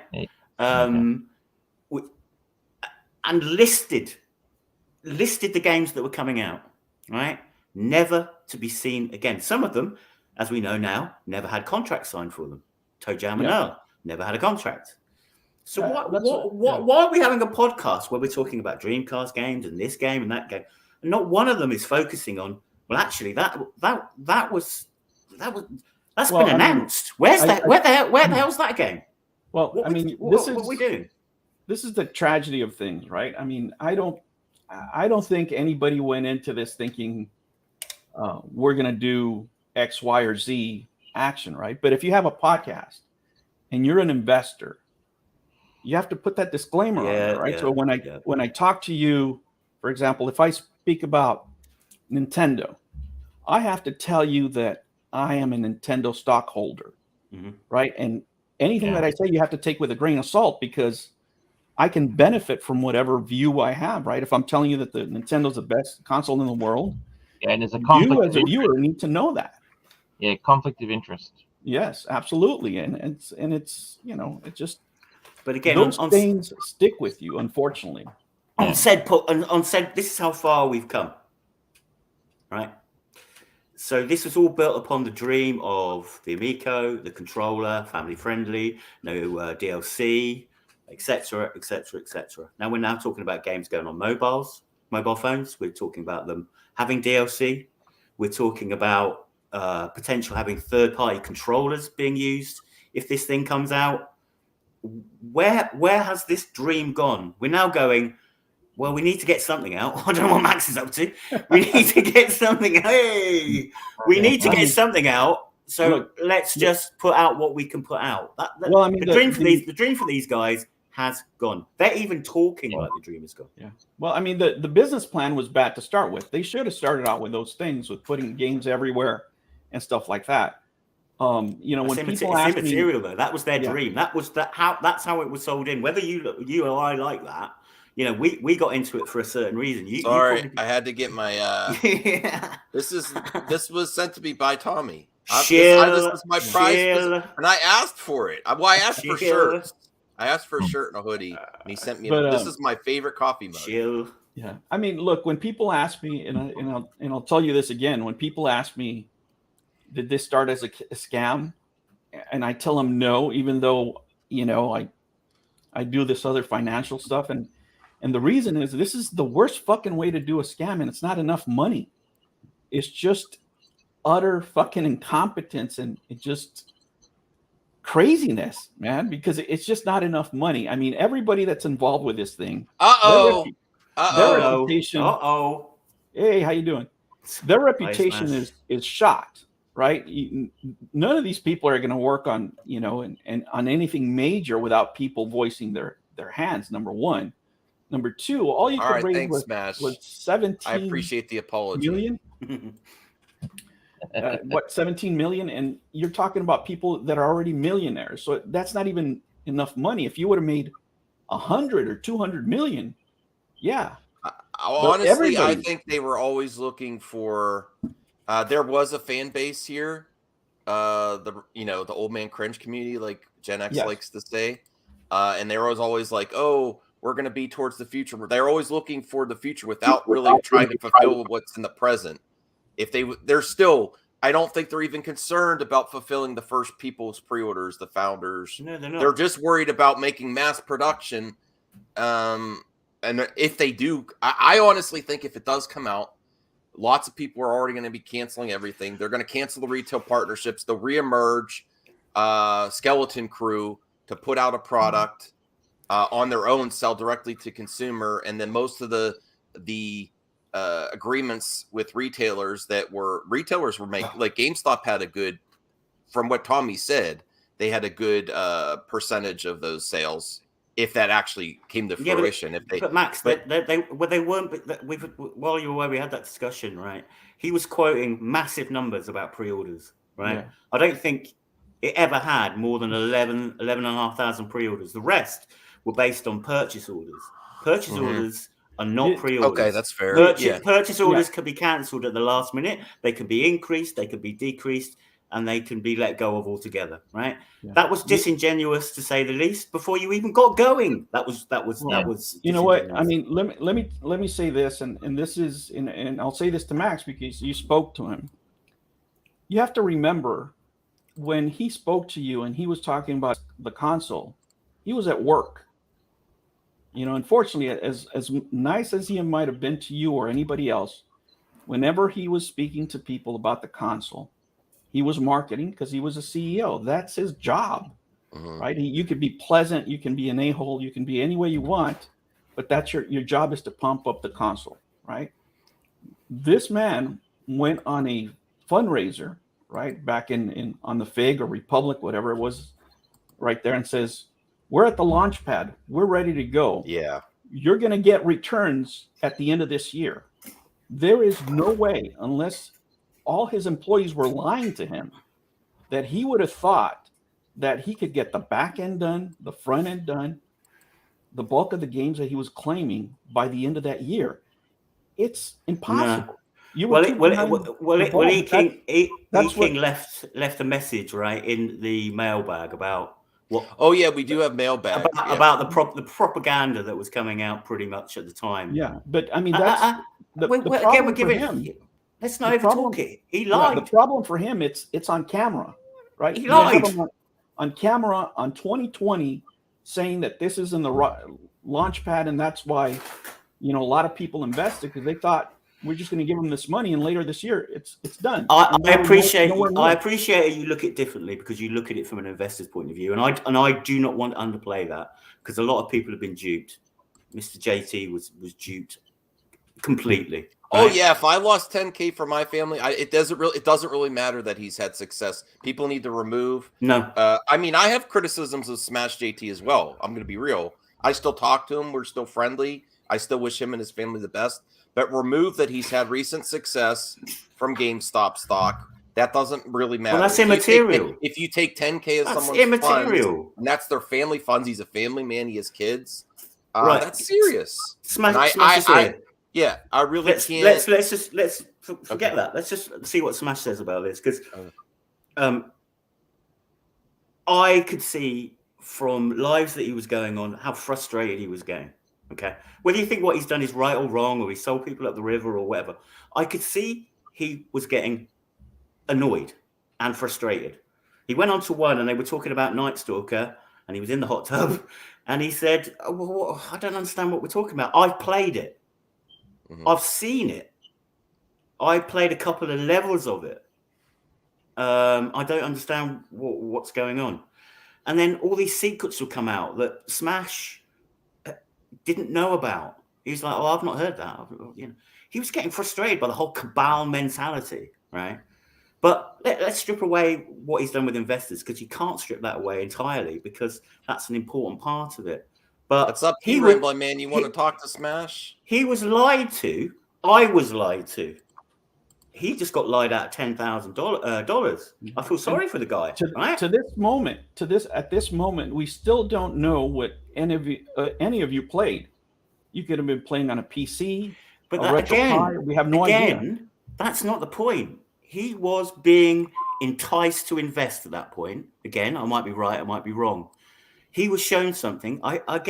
He can speak for himself. He might pop in. As I understood it, he was shown all these things and then kind of enticed to invest, whether it be with a lovely little Ferrari ride or I've got, I mean, the best con men are the most sociable people, right? They take you into their bosom, right? They give you the most important. I still like Tommy, but I kind of no. You've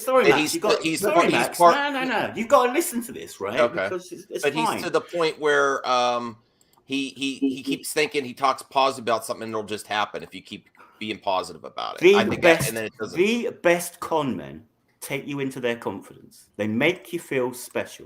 They give you the most important thing in life, time, right? Yeah. They put a price on time.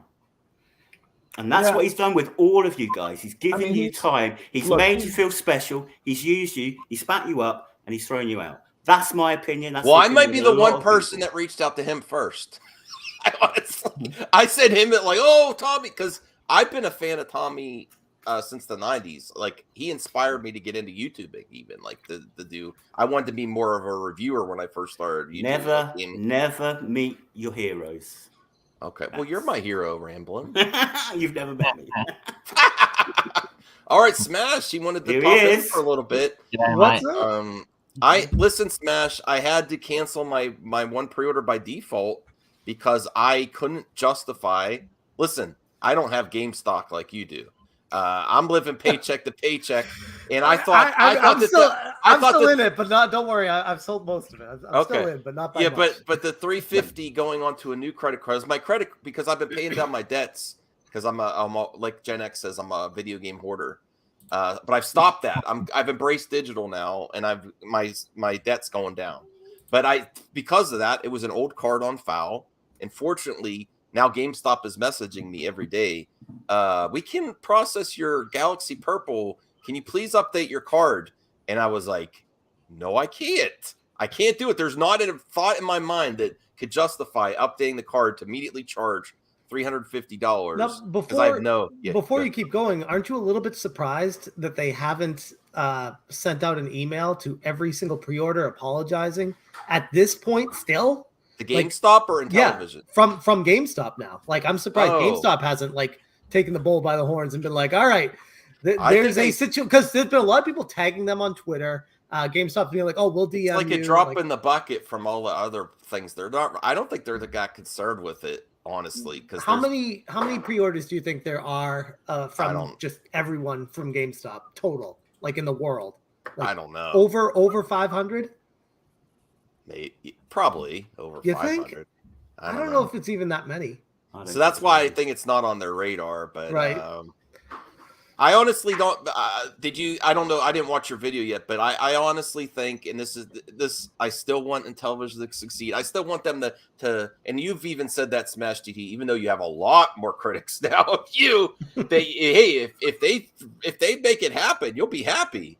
But I just don't think they have any concerns about fulfilling the pre-orders for the founders or the retail partners, because the agreements really lose the money. They're always focused on the next thing. They are focused on, if they do emerge again, I think they're focused on mass production and direct to consumer now. And I think they kind of want it out of all these contracts where they lose a lot of money. Like, they don't care if everyone cancels. I don't see, you see them accepting a lot of new founders orders? Like, people have inquired. I think Genovi said, I wanted to reach out and get it. I was going to do that too. I was like, wow, if people are canceling, I'm going to get squeeze in another founders orders. You might be something. And then I was thinking, they don't want to fulfill these founders orders, honestly. And I'm not, listen, you may think that's shady. They can't afford to fulfill founders. Yeah, and that's why I'm like, you're not getting rid of me that easy. I'm keeping it. It's very telling. I think that's extremely telling. Like, if they're not responding to people that are like, oh, hey, because remember they said that they were like, oh, if you cancel your founders, we're going to give it away to someone else. There's a waiting line. It's like, is there a waiting line for that? And if so, what's the status of that? And now there's some confusion regarding the silent period, because they broke that with the unboxing, but then John Alvarado said, I like that unboxing video, even though I realize what it is. I don't know how you could like I really like intentional deception. How could you like that? No, not that it's being deceptive. That I see a product that's possible there if they actually do it. Like, I mean, but no. That goes back to the what the hell's inside the box. Okay. Because I don't know. Did you see No Swear Gamer's video from last night? No. It was really, really eye-opening to me. He did a quick, a quick deep dive on cornhole, where he showed what it looked like 2.5 years ago, and then what it looks like now. And the background, the trees were like 3-dimensional, and the grass was like moving, and like all this cool stuff. And then John Alvarado's unboxing, it's like all like Paper Mario cutout trees that aren't moving. Well, and I do have a theory on that a little bit, like the cornhole board, like the board with the holes in it.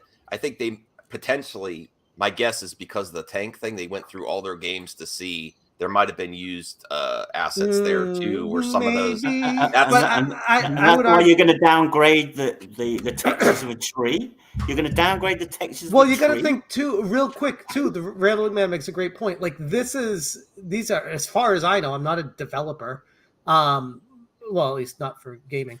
But the tools from Unity, I believe, correct me if I'm wrong, you can like purchase the assets when you're making the game from them and put them in there.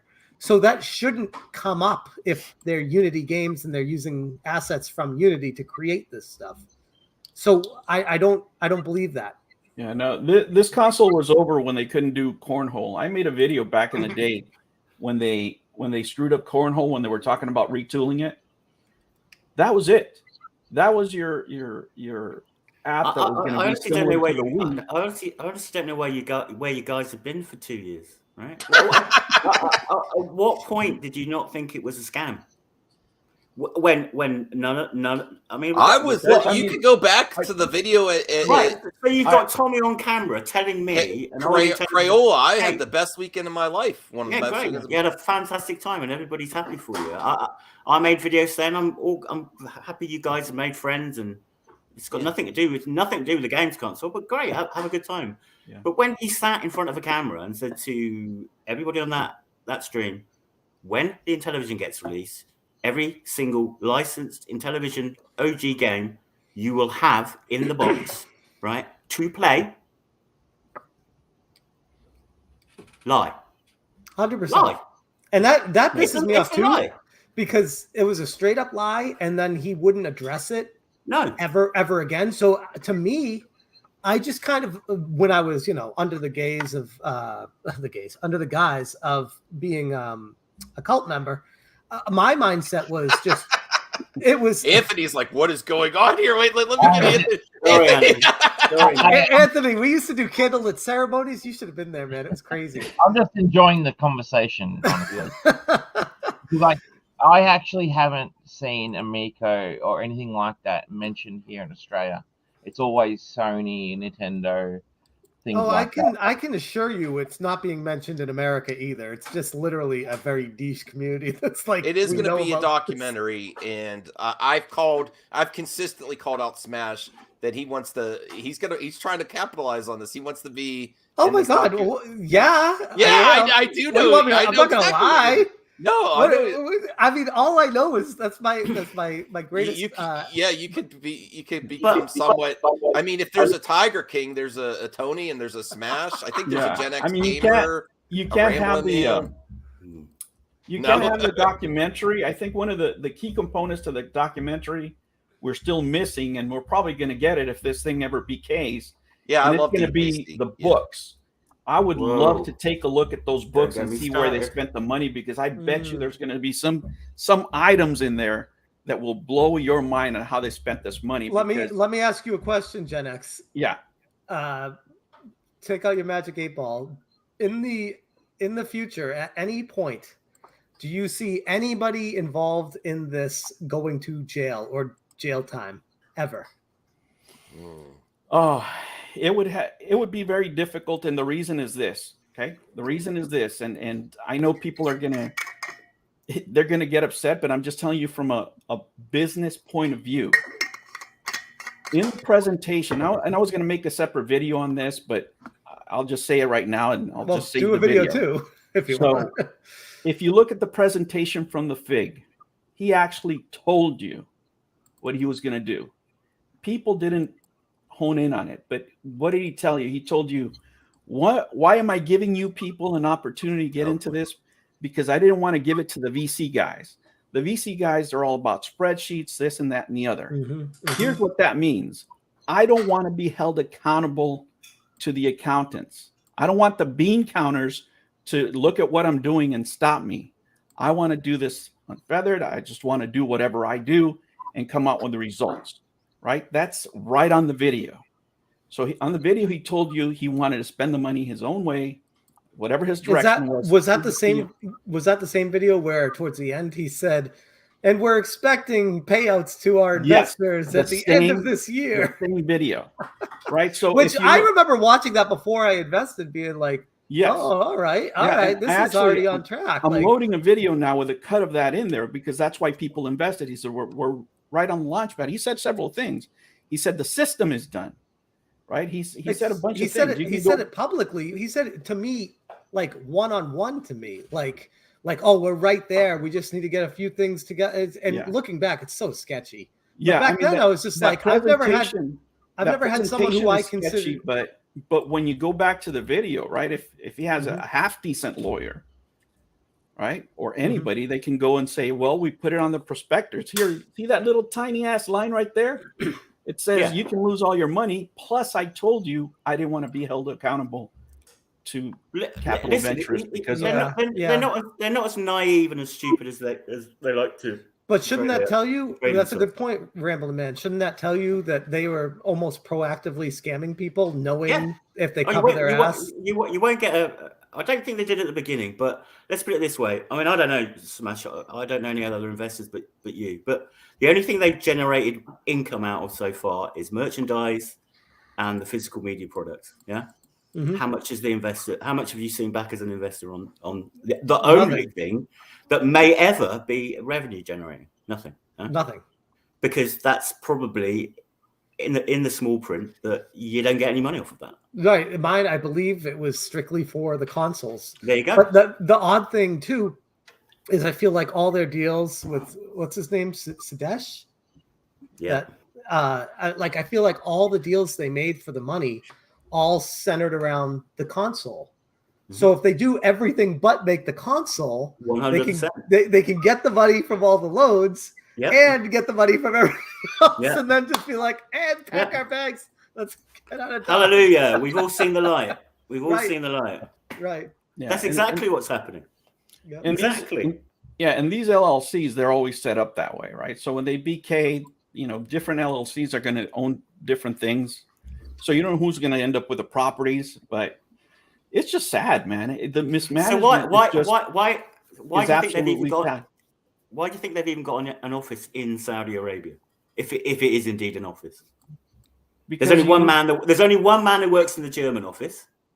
Well, you just said it. It's the. There's only one man who works in the Saudi Arabian office, and that's I told you this is the son of the investor. Glorified Patreon is what it is, right? So you've set up a whole part of the business. I don't know if it's called in television Saudi Arabia. I don't know if it's called in television Europe. I don't know that. But the only reason they've got an office there is because somebody's donating money to them, and their son is now. I think it's their son, isn't it? Yeah. He's now been given a job and his own office in Saudi Arabia. There's an office in Germany for hands. That's it.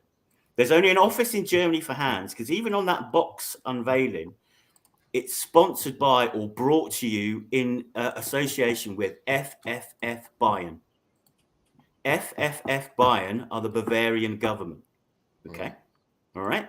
So all those games that that hooked me, they're nowhere. They even the ones that have been started. Hans said himself, 11 out of the 15 games that are going to be released are from Germany. They've been made on German government money. Everything else that could have cost them money has been pushed to the side and forgotten about. You're never going to see them. I don't think you were ever meant to see them. Okay. Yeah, those because they were going to be held accountable, right? But the things you're not going to be held accountable to, you can stretch those out. So it's just sad to see. Why is any company relying on German government money? Well, a lot of companies. I mean, look. To be fair, a lot of companies rely on U.S. money too. Some of the biggest companies, but I think the tragedy here for me, right, is I see the smaller investor. I mean, Smash AT did well on the game stocks, but the guys that put in $1,000, the guys that put in whatever savings they had, thinking they were going to 10x because their retirement looks like shit. Right. And I mean, to be fair, not to interrupt, but from my perspective, I wasn't ever, I mean, people are like, oh, what an idiot. You expected to get 10 times. I'm like, no, I was under the guise of being a friend with Tommy, helping him out because he said, we're right there. I was like, okay, I'll get my money back. Like they're going to get the systems out there, or I'll get some of my money. I'll get something out of this and I'll help him out because he's been so nice to me, invited me to his house a bunch of times, I think that's genuine. I do. Yeah, I do. And then I look back though, and I'm just like, did they ever have an intention to put this console out? Yeah. And you can blame it on the pandemic. You can blame it on everything you want, but I'm just like, I really think he believed that it was going to be big. Like he's like, oh, you just keep pushing, just trying to convince people. Yeah, Max, but not as big. But it's not as big as he thought. When they were doing this fundraiser, when they was doing these fundraiser, I made a video where I broke down the numbers. And for anybody to make 10x, they would have to sell 25 million consoles, right? And I made that video, not for people that were already investors, but for the average Joe that was putting in their money, right? Looking at these videos that were made by investors, which are actually infomercials without disclosure, that's terrible too, right? And I'm trying to give people the numbers why it doesn't make sense. And at that point, there were so many fans they were just telling me I was full of shit. That's my real turning point, when I was naive to think that some of these events and things were more to help like fans. But when I found out, and when you were covering it, I was completely shocked that there were investors in the videos. I had no idea what when I was there that those were not just people that came in the Crayola, and that it's basically the same pitch to get a new big investor. And it's the same pitch over and over again. Like I started to see, this next video is going to come out. It's going to be really great. And it's very similar to something a year ago. I'm like, this is just another pitch. And I was thinking that I was naive to think, it's, this isn't just for investors, but everything that you get from them officially, in my subjective opinion now, is just to get new investors. And I was completely wrong. That's where I will take a massive L. And that's where I gave them the benefit of the doubt, and even Pat and Ian, where they were like, this is to get more investors. Like, nah, give them the benefit. No, it is. Everything. So do you think he's ever lied? Who? Tommy. Okay, you're asking Max. Okay, I'm guessing you think you have. How is it taking this long for a response? It's scary. Maybe I should have put you in S tier. I think Max has to here, Max. I'll give you an easy out. When you're a CEO, it's your job to lie. Not on camera. Of course. No, it isn't. Oh, there's plenty of CEOs that lied on camera. Hang on a minute. Right. I think he has. Hang on a minute. I worked for 28 years with Richard Branson in the Virgin Corporate. This is what makes me absolutely piss myself laughing. Right. I worked for Richard Branson. Yeah. Yeah. For 20 years. I've been to his house. I've been in meetings with him. And I'm not an important person. Okay. He invested time into his people. So I get it. Right. He didn't go out and say things that was a pure lie. I'm going to give you one example where he lied. It's my favorite example. Can I tell you what it is? Can I guess it? Well, not all CEOs, but a lot of CEOs lie. That's part of marketing. Is it the one where he says we're not going to be crowdfunding, and then they go crowdfunding? Oh, no. That's my favorite one. And we're going back about being disingenuous, and we're promoting things for investors and lying about where we are. And it was the manufacturing, and I've proven it's a lie. Mm-hmm. When they went to they've entered their manufacturing phase. Even before that, when they were manufacturing the physical releases. Okay. Yeah. A lovely little video. Here I am at the German factory. We're just about to start going into production of our physical media. Day one production starts today. They then cut, to a very small portion of a shrink wrapping line where it looked like boxes were being shrink wrapped. You only saw 8 boxes. The only reason you saw 8 boxes was because they went to that factory, Technical, I think it was, because that's where the prototype boxes were being made. They then made a video to make you think they were being manufactured in Germany at that point. Check it out. Call me a liar. Take me to court. They were made in Poland months later. They were never made in Germany. I've made that point to Tommy himself on Atari Age, and he bullshitted his way out of it. He tried to. They made you think that was happening. It wasn't. They had prototype boxes. And this goes back to that unboxing, disingenuous unboxing video the other day. They've had 1 box produced. 1. What prototype does it say? Box. What's it say that they made 8 physical games, lenticular cards, coins, and RFID cards or whatever they are, but didn't make a console? But they went through with all that other, why are you doing that? Should come after you the said system. it, Smash. You said it because that was a money generator for them that you don't see any money from. But I paid for it. But I paid yes, for I it. know. So they That's took my my money point. to do they that. took your money to do that, that, and you don't get a and I don't single see any of it. dime back. And then I'm supposed to be like, "Oh, Tommy's my friend. I understand." It's like, no, fuck that. Like, what? 100%. You get my vote on that one. That's messed up. Friends and money don't mix.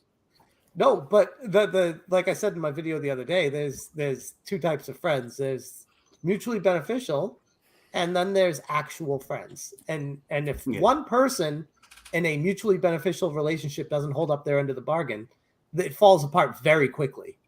And that's what transpired, I firmly believe, with me and Tom. Yeah, and it's a definition of friends. I don't have that many friends. I did do one call out last night that I was very disappointed with. When I bought my physical boxed editions, I knew there were warnings. I was like, I'm not sure. But I'm like, if they're going to release this, they must be pretty close to, and they were not. And they released these, and I could say with a certainty, they released these, getting fans' hopes up. If I got some concrete details, I could wait another couple months to play these. But I have no. It's now April 2nd.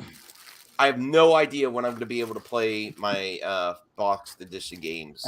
But I don't think it was for the fans, Max. I think it was for it was for the investors. Right. So for future investors. And I still listen, I will buy anything that they put out under this Amico plan. I'm ready to buy. And they know that. I still will. And I'm extremely. I feel like a Miko fool yesterday holding my box editions. I love the box editions. I don't have any problems with it. I think they're a great product if it works. I would argue. I think they're actually pretty shitty. Well, to be that's fair, fine. I don't censor opinions here. I'm just saying I'm happy with them if they worked as advertised. For the price, though, just think about it. They went as cheap as possible and charging as much as they could get away with for something that doesn't even theoretically legally have a game on it. No, if they literally sold it. I'm saying if the game factors into it, then it's worth it. Max, you've never seen that. You've never seen that technology working ever, not once. Has somebody put not once? Smash, No. Did you ever see that in action? What's that? Sorry, the tapping, the tapping of the card. No, they haven't. I called out John Alvarado about that after his unboxing video, and he was in my chat. I was like, "Why didn't you? That's something new you could have showed." And they're like, "Oh, we're saving that for another video." I'm like, bullshit. Like, if it works, you guys would be all about promoting it right now. It doesn't work. So, Max, tell me how this then happened, okay? When they announced that. Okay. I'm going to put you on the rack. Okay? Ramblin' man's grilling me today. Okay, go ahead. Because I asked Tommy on, King brought it up. I'll be honest with you guys right now. I've been consistently quiet because I've been conflicted. I know. And I really want, and I'm still really rooting. I think you've got still like physical people products. that made mistakes. You can't. I still like Tommy. I think he's made lots of mistakes. Max, I respect your ability to make up your own mind. Yeah. But just realistically, if you're looking at it logically, you can't hope for the best and still be on their side when literally we're discussing how they are proactively bending you over and taking advantage of it. Listen, that's the point where I will say, but I don't want people to be taken advantage of. So I cannot. But that's exactly what they're doing. I cannot consciously support more people buying into this product. Let me show you then how you're being taken advantage of. Then, okay. Ramblin', you're doing this because you care about me, or your girl? Yeah, I am. I'm glad I'm not on camera because I'm taking it. So you've got I hope you only bought one set of those games, which was scammy in the first place. Because yes, I couldn't justify two. I know you've got 4. I got 4. So you couldn't buy them individually. You had to buy them in bundles. There we go. I was fine doing that. Yeah, fine. You were fine doing that, right? You build it on the basis that you were going to be tapping it on that. Why else did you buy it? What else were they encouraging you to buy it for? Gen X, please tell me why you bought so many. I fully bought every product. Okay? No. Why did you tell me to buy them? 3 letters. Who, me? Yeah. I wouldn't tell anybody to buy them. You did. Well, you did. You encouraged me to buy them. You said if I bought 2, you'd buy me a set free. That's encouraging, isn't it? Yeah, but I mean, but why? Why? Okay, I'll give you 3. I'll give you the 3. I know. I'm joking. Yeah, but in the context that I was talking about was that I believe that these games are going to be infamous in the future, right? They're going to be no, not just that. It's three letters. NFT. Oh yeah. Oh yeah. Okay. Right. So I pointed this out in a video. You've never seen. The only way you generate an NFT, as I understand it, Gen X, you're the expert, on this console is you tap it on the device and then it registers on a blockchain and it gives you a number. Yeah? Gives you a physical number. Is that correct? I don't think they have that figured that out yet. Hang on a minute. That's the way it works, yeah? Max takes his Moon Patrol out, he taps it on his theoretical Galaxy Purple machine, and he's number 1,000, and he gets that. He's 1,000, yeah? That's his NFT. Is that correct? Right? Yeah. So why did they make a video after my suggestion, by the way, another thing from Atari Age, when I said to them, okay, ask Cyrus, okay? I talked to Cyrus about it in one of his chats, okay? I said it would be good for them, all right, with these limited editions to actually make when you actually tap it on, to make the system recognize you were a limited edition box holder, yeah, and there would be something special about it, okay?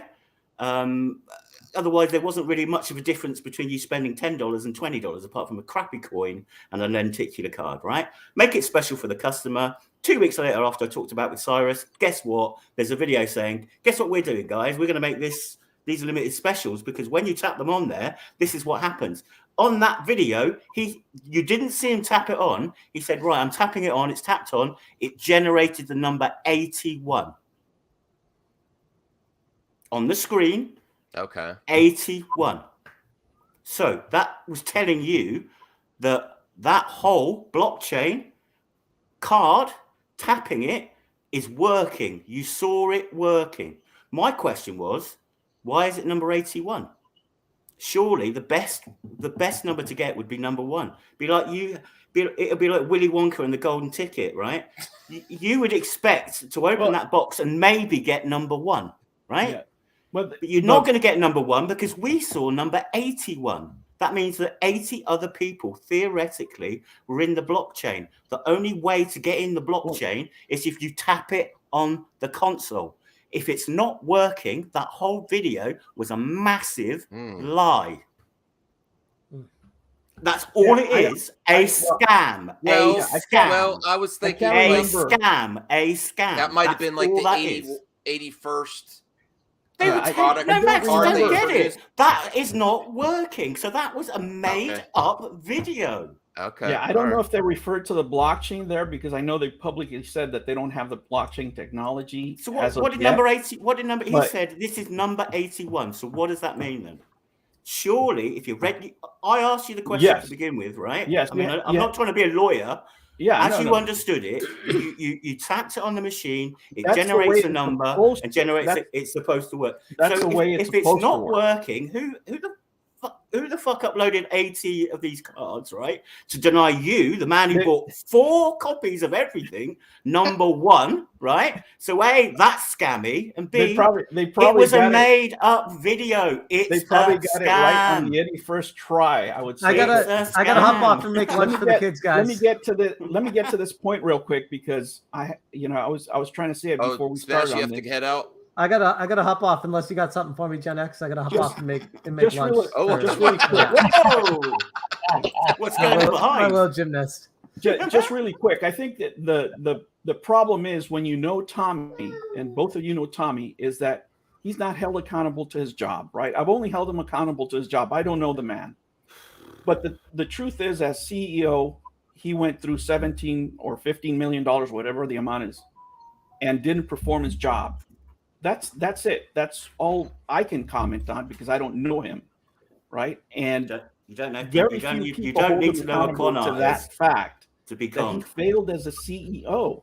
He absolutely failed. This was a horrible job. right? And But to it this was point, so bad he that it hasn't- makes you he hasn't wonder apologized. if it One was on second, purpose. he has not apologized to the investors or the community that he hurt, but he had the time to talk to you on a voice message to try to convince you not to make videos, right? That's another thing that really irks me is like Hey, I've got instead of 82. instead of making a call to me being like, man, I messed up and this sucks, and I'm really sorry. I know you put your faith in me and I let you down. He's like, hey, do you mind easing up on those videos that you're kind of coming at us with? And I'm like, bro, like, no, I'm doing my job. This is my channel, and I've had enough of feeling like I've suffocated my voice for years pushing it, and I'm like, I'm done. I'm now going to be objective about this. And you have the audacity to try to. He's trying to reel me back in. He's like, oh shit, like Well, this yeah, is but people this is have not to- good. Like But we people need have to to remember, though, no matter what Smash and what Tony or what any of the critics say, it really doesn't. If they have something, it would come. It would be in the stores or something. Well, It's that's really what- they're really not changing anything. Max, that's what I said in my video. I'm like, look, Even though it might hurt or you might get offended, it doesn't really change anything. in my coming out video, I was just like, I'm not mad at you guys. I'm not gonna be angry. I'm like, I'm just saying, do something. Show us something. Stop talking. I'm sick of this. And all I got was silence in response. And I'm like, all right, so they're proving my point. This is pretty messed up right now. And it's only spiraled way, way worse out of control. That unboxing was the cherry on the shit cake right there. That was horrific. Anyone that could look at that and be like, oh, that actually, it shows that I've seen plenty of clueless people react to it like, oh, this shows that they're actually still working at the offices, still doing this, that, the other. I'm like, this is such a fraud. Why does this video exist? Any investor is worth a lick of anything, ironically coming from me, I know. I want that box. I love that video. Well, yeah, that box, the only box in existence. But I gotta hop off though. I gotta make lunch, guys. Thanks, All right, Smash. thanks, We'll be in touch though. Mhm. I'll see you. Anthony. Let's answer the last question from. There's only 2 questions I think in the mailbag. Oh yeah. I'm sorry. Let me What? bring that up. That's fine. Hold on. I can bring it up. What so TV program or let me bring it up or so film? people Yeah. can see, so they could see. Well, I Okay. think we've done E. King's question for about 2 hours, so well done. E. Yeah. Hold on. So thank you. And listen, everyone watching, if you like MME International, if you like the Ramblin', man, make sure to leave a question or topic for next week. I'll be less shouty next week, I promise. Yeah. And No, I enjoy listening to you guys. yeah, so E King, I think he pretty much answered that, but thank you for leaving it. Primal Rage 84. What one film and movie series are you really looking forward to right now? I've got my 2. I'm pre-prepared, but what about the other guys? Beetlejuice 2. I got one. Beetlejuice 2. That's what I want to see. Yeah. I saw that. Like I've seen like over the years like concept art for Beetlejuice 2, so I think that's going to be a great one. But the one I'm looking forward to is the Elvis movie. Wow. Yeah. Oh yeah, that looked good. I was shocked. That was done by a great Aussie, Baz Luhrmann, and I tell ya, that film looks like it's going to be a sure contender. So well. The trailer, I mean, it's touching in parts, and even when he gets to the part where he goes, he's worried no one's going to remember him, and like Elvis has just permeated through all of our lives in one aspect or another. Like I remember growing up watching Elvis movies on Sundays, or being at home, or even they keep putting the specials that he did on. And then the movies, and so it's like it's tragic in a sense to think that even Elvis, he thought that no one would remember him. And then like Baz Luhrmann, I mean, obviously all these other Elvis movies have come out over time, and they've all gone straight to DVD or video and that. But this one is what the first ones it's getting mass release into theaters and studio backing, and I think it's going to be a special film. What was the special where he was just all in leather? What was that one? Oh, the 68 That special. was the 1968 comeback Oh, special. After that's he amazing.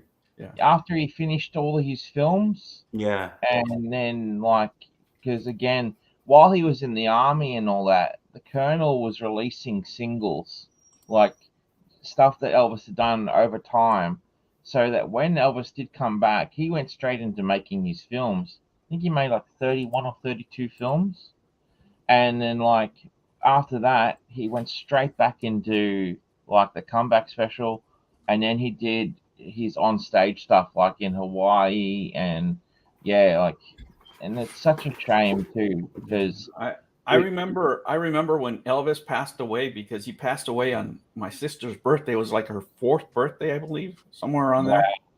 But we're gonna have this birthday party, and all of a sudden everything went to shit because Elvis died. yeah, Yeah. So nobody wanted to do everything. Everybody was in No. shock because nobody expected him, of course, to die. I can remember grown men crying. Oh, I haven't Yeah. seen that over here that many No. times. I think when Princess died over here, probably Oh wow. Anthony probably know more about that. He was probably close to that Like, being Australian. I'm here in my grandparents' house, right? And they just sold it 2 days ago, or my family did, because my grandpa died last year. And like, I'm I sorry. remember, Hear that? thank you. And I remember being 13 years old in 1997, and I was here for some reason. I forget. Maybe I was home from school. I can't remember. But I remember that day vividly. I was watching something. It was like the news or something, and it come across at the bottom of the screen. Reports from Paris: Princess Diana killed in car crash, and that sticks with me. And around the same time, Michael Hutchins from NXS died as in well. excess, yeah. Yeah, and so like it's equally tragic, And so all these figures that have passed away, even the great Taylor Hawkins who just passed away, Yeah, we you really didn't mention that last week. We should have mentioned that last week, Max. Really. know, and like that's so tragic. But I was saying it to one person the other day, and they go, "You know what? How sad as it is, he won't be the last."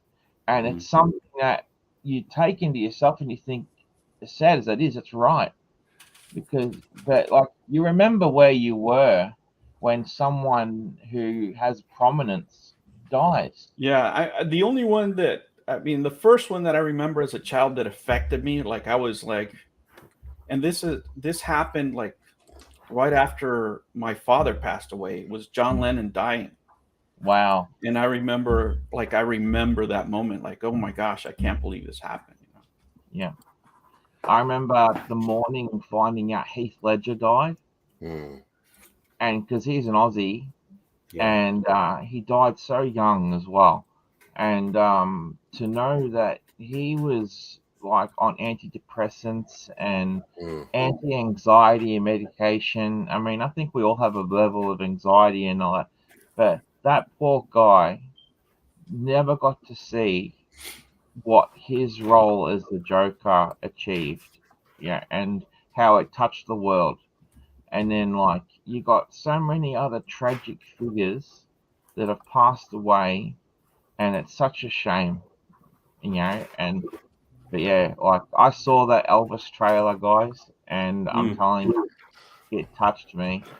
Like I thought, wow, that's gonna be special. Well, I've got two, if I'm allowed to. Am I allowed to, Max? That. Am I allowed Sorry, to? I was dealing with something on Twitter. Oh, I yeah, I'm apologize. joking. So I've got two. One's mainstream, one's not. One's the killer. Oh, the picks. Yeah, I apologize. I'm really looking forward to Doctor Strange and Multiverse of Madness, because I know Gen X said, are we hitting superhero fatigue? I'm not. I just want to see different type of superhero. Like I like seeing the new or the characters you don't see as much, and I'm really excited to see what they have there. And I was really looking forward to Halo. But I'm not sure. And I didn't see episode 2 yet. I'm mixed on that one. I am looking forward to a lot of these video game properties getting made into series, like Fallout and what's the other one they're gonna do? Yeah, I just hope Hollywood doesn't change them. I mean, the problem is we have these constructs, right, based on the video game, and then they change them, right, like completely, and then they go a different direction. I know they're trying to diversify or whatever, but there's plenty of stories out there. There's plenty of minority writers that have great stories that you can make brand new stories. You don't necessarily have to shove somebody in there, I mean, because it's just weird. If I was watching Captain America and I was wearing the Captain America suit, people be going like, what the hell? You know what I'm saying? I mean, you only wear that in Thailand, don't you? You only wear that in Thailand, don't you? Only the bottom part. Yeah. But yeah, I mean, there's plenty of Hispanic superheroes that I could be. You don't have to shove me into one that's already existing. Okay. Well, I've got two. One's mainstream, one's not. So I'm looking forward to the new David Fincher film. I'd love David Fincher to make a superhero movie. I really would. I think that would be an absolutely brilliant choice for the director to get in there. I don't think he'd ever do it. We signed to Netflix exclusively at the moment, so he can't. But he's got a new film coming out called The Killer, which is based on a comic book or a graphic novel. That looks really, really good. The art direction on that looks amazing, and it's a Fincher film, so it's going to be interesting, whatever it is. And then I'm looking forward to the Meg 2, funnily enough. Oh, I like the Meg. It's fun. Yeah. And that's realistically only because of the director, which is a guy called Ben Wheatley. He's an English director, and he is the most bizarre choice. He was saying about Hollywood not mixing it up. This is definitely mixing it up. He's done style-wise, he's really on the money, but he's done a lot of horror films, a lot of really dark black comedy films. If you've ever seen a film called The Kill List, see it. It is amazing, and it is so effed up. It's unbelievable. It really is a sick film, but a great film. And he does pretty good black humor. And they put him in to this massive shark movie. But he does claustrophobia really well. All of his films, you just feel the atmosphere. It's just, tension the whole time. So I think that could be a really interesting to watch, because I like the first one. It's a good popcorn movie. I think the second one might be a little bit of a surprise, Max. Which film I wish that would have came out, and now that you're talking about mixing it up, and I always wish they actually did this film, because it would have been an interesting take, was Tim Burton's Superman with Nick Cage. Oh wow. Well, did you see the documentary? Yeah, that's a great documentary. The late great John Schnepp did. Yeah. I still didn't see it yet. I still want to. I got to see it. Kevin Smith's hilarious. Kevin Smith is hilarious, and he really is. He's great. Especially his story about when he went to meet John Peters, and like how he said, "Okay, you can't fly. Yeah. We need a massive Spider-Man or a massive spider, to be in the film." Which they ended up getting rid of that idea, and that was used in Wild Wild West with Will Smith. Hey, we came around. Yes. We came around. That's a good closer right there. That's right. But see, because Kevin Smith's first script that he wrote, basically they decided not to go with it. But like Kevin Smith had a really good take, and then they went through 3 iterations that script. But he said that John Peters was way out. He was so fixated on this spider, but he didn't want spiders, to be in his. So he kind of pulled out. But he didn't want him to fly. But like, even if you look at like Nicolas Cage being fitted out for costumes, and some of the designs, and like, it would have been an interesting take. And even when they asked Nicolas Cage recently about it, he said that, hey, it's never too late. They could do something. Yeah. All right, guys, I'm going to have to. Oh, yes. Princess is calling. So I Oh have yeah, to, sub the Gen X. Hey Anthony, if you want to know about the Miko, Ramblin Man and Gen X Gamer, Gen X Gamer's been consistently pumping out the vids too. So Yeah, I don't do that, so you're fine. Once every month if you're lucky. yeah, today is just going to be about investing. So, unless you like investing, it's not going to be. But I do talk about the Amico, and it's going to be therapy for the Amico investors. That's what I'm going to put out. But I appreciate you trying to teach an old dog new tricks. Oh no, you were more right than I was. No, not about NFTs and all that and crypto. Okay. I get straight off one of your videos. I go to my son and go, "Oh yeah," and you go, "Yeah, you know that." Gen and I'm X, like, "Hey!" I got all excited about my Amico box edition NFTs off your videos too. I was like, "Oh yeah, this is a good idea." I mean, look, I'm telling you, they would be the first ones to do it. If anybody takes them up on it. But I mean, at least that's going to be on there. But yeah, guys. The one thing I want to say is I know I can speak for many old man cranes out there that if they just sold the box to the Amico, we would buy it. I would buy it. Yes.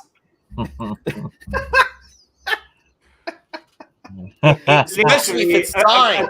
A graphic artist. Especially if it's signed.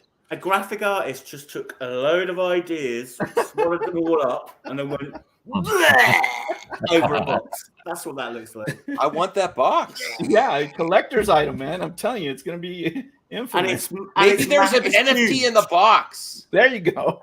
You could put maybe the whole thing could be an NFT, and we could just download the games on a PC. Max, you could get a horse into that box. It's that big. Maybe forget the whole console.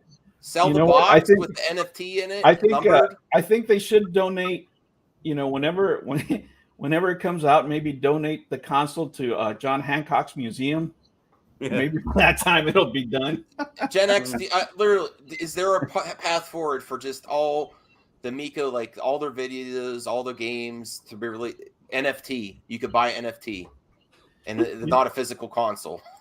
Is there a path? I mean, look, anything's possible with money, but the entity as it exists, I mean, I don't see anybody investing on it unless they purposely wanted to lose money for a tax write-off. That would be the only way this company moves forward.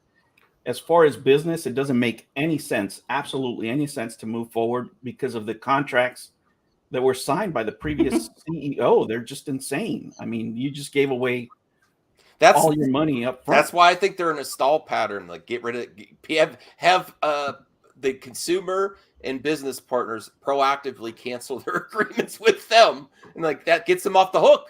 If they they would never do that because they need the write-off for taxes. But okay, yeah, they should really just BK this thing and move forward, and that's probably the best path forward.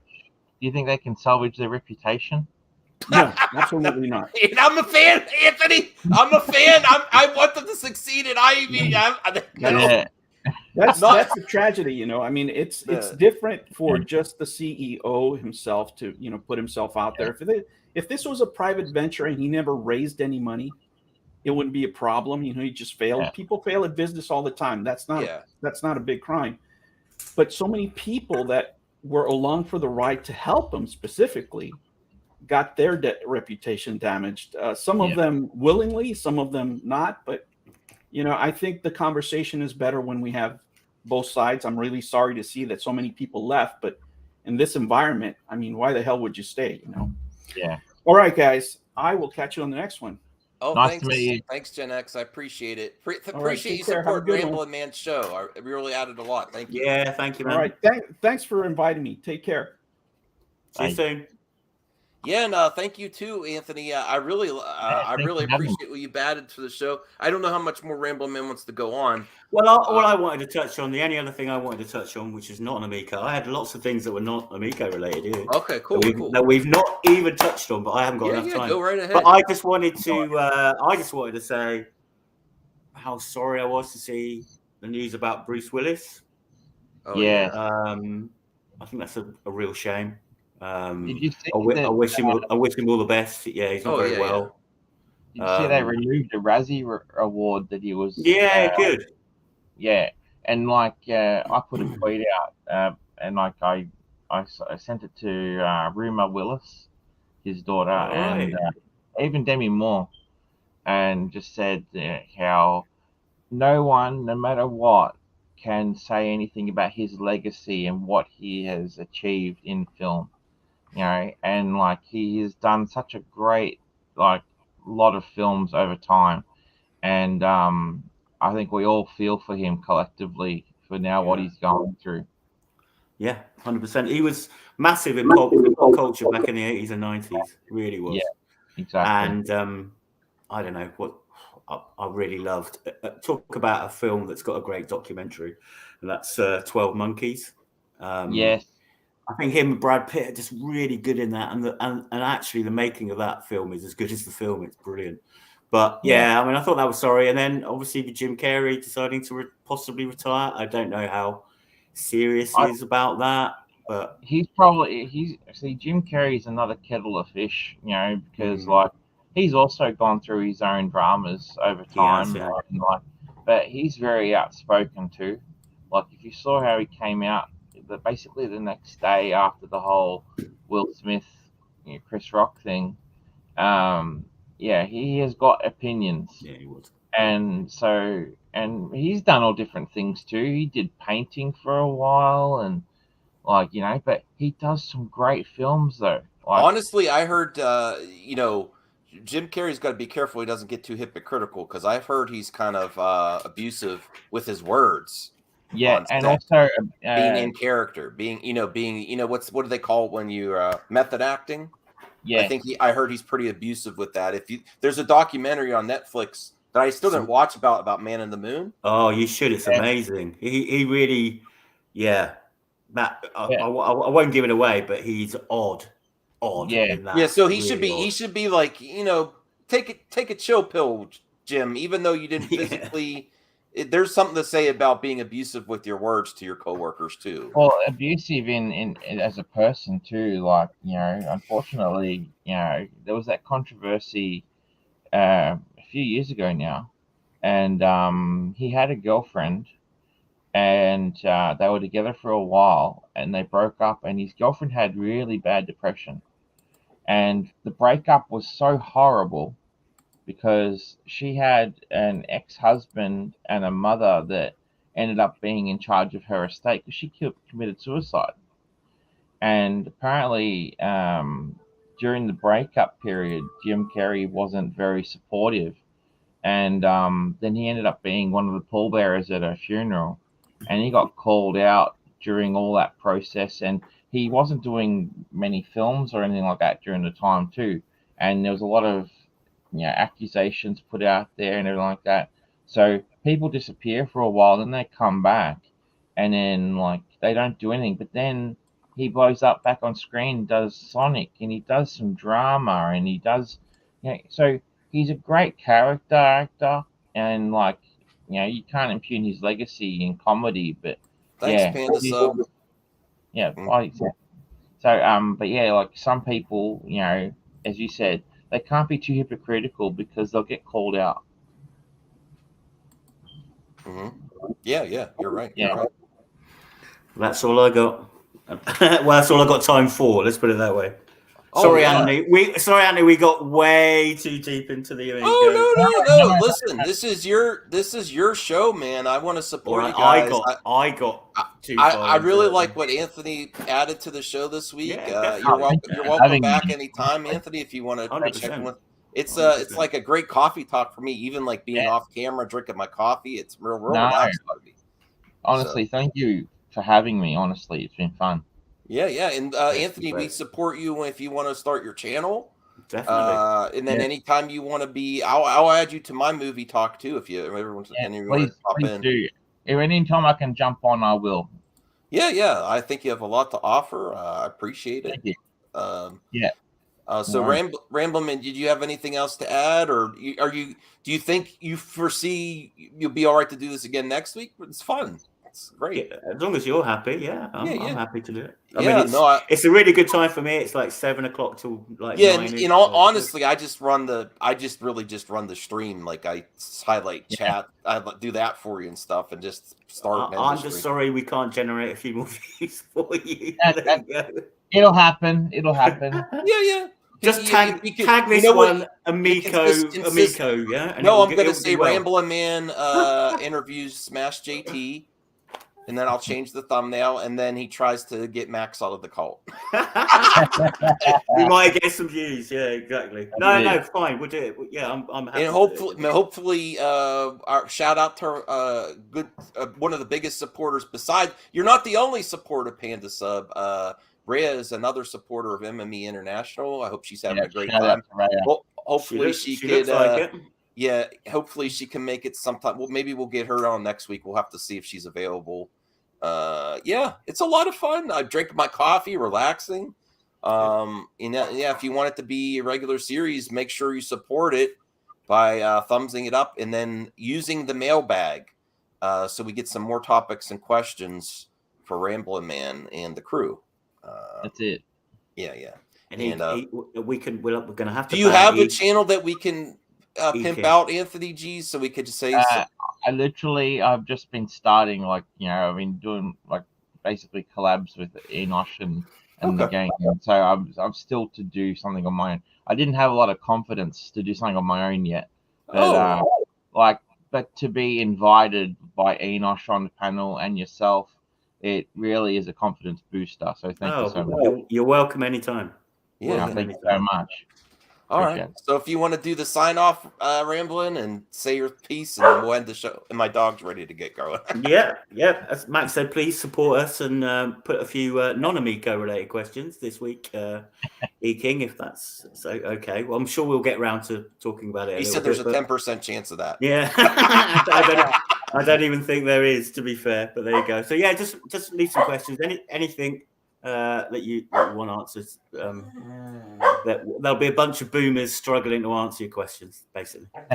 All right, thanks so much. And before I go, you did say that you wanted a Ramblin' Man tip every week, if you remember rightly. Last week was peas and ducks. Oh yeah, that's right. Yes. So this week is lawn care. Okay, because I am a gardener. Yeah. Okay, and you have dogs. Do you not, Max? Anthony, do you have dogs? I used to have a dog. Yeah. Right. Okay. So your lawn, when they go for a pee, their pee is full of nitrates. Max, this is scientific now. This is good stuff, right? Oh wow. And it will burn your lawn. Yes. Yeah. Yes, you've seen it. So try and add some vegetables into the mix. Carrot is good. Mix it in with the dog food. Okay.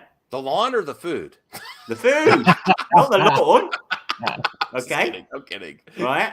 Yeah. So just mix 3 times a week. Mix a bit of cooked carrot into their food. Okay. These are really good tips. Yes, my dogs like carrots too. Yeah. Max is going to cook up some carrot right now and go scatter on his grass. No, don't do that, Max. No, it's not for the lawn. It's for the dog. For the dog. Yeah. So when it comes out of the dog, it's for the lawn. That's right. There you go. There's another tip for you. This is great. I love that segment. No, you're. Yeah, I'm sure Callie will like that, Max. Yeah. Well, Anthony, last week he the peas, because we like to feed ducks and stuff, and he's like, well, bread's not really good for these birds, but he says peas are good. Did you know that? I love. Yeah, my girlfriend actually had a duck for 7 years. Wow. And a white duck, and oh, cool. He loved peas. He loved peas, and we'd buy them, and he loved them. There you go. Well, E-King says it's going to help him. It'll keep you regular, E-King. It'll keep you regular. Good roughage. So keep your peas and carrots if you can. Exactly. That should be the sign off, Ramblin'. Remember, everyone, peas and carrots. You've done it. Peas and carrots. Yeah. See you next week.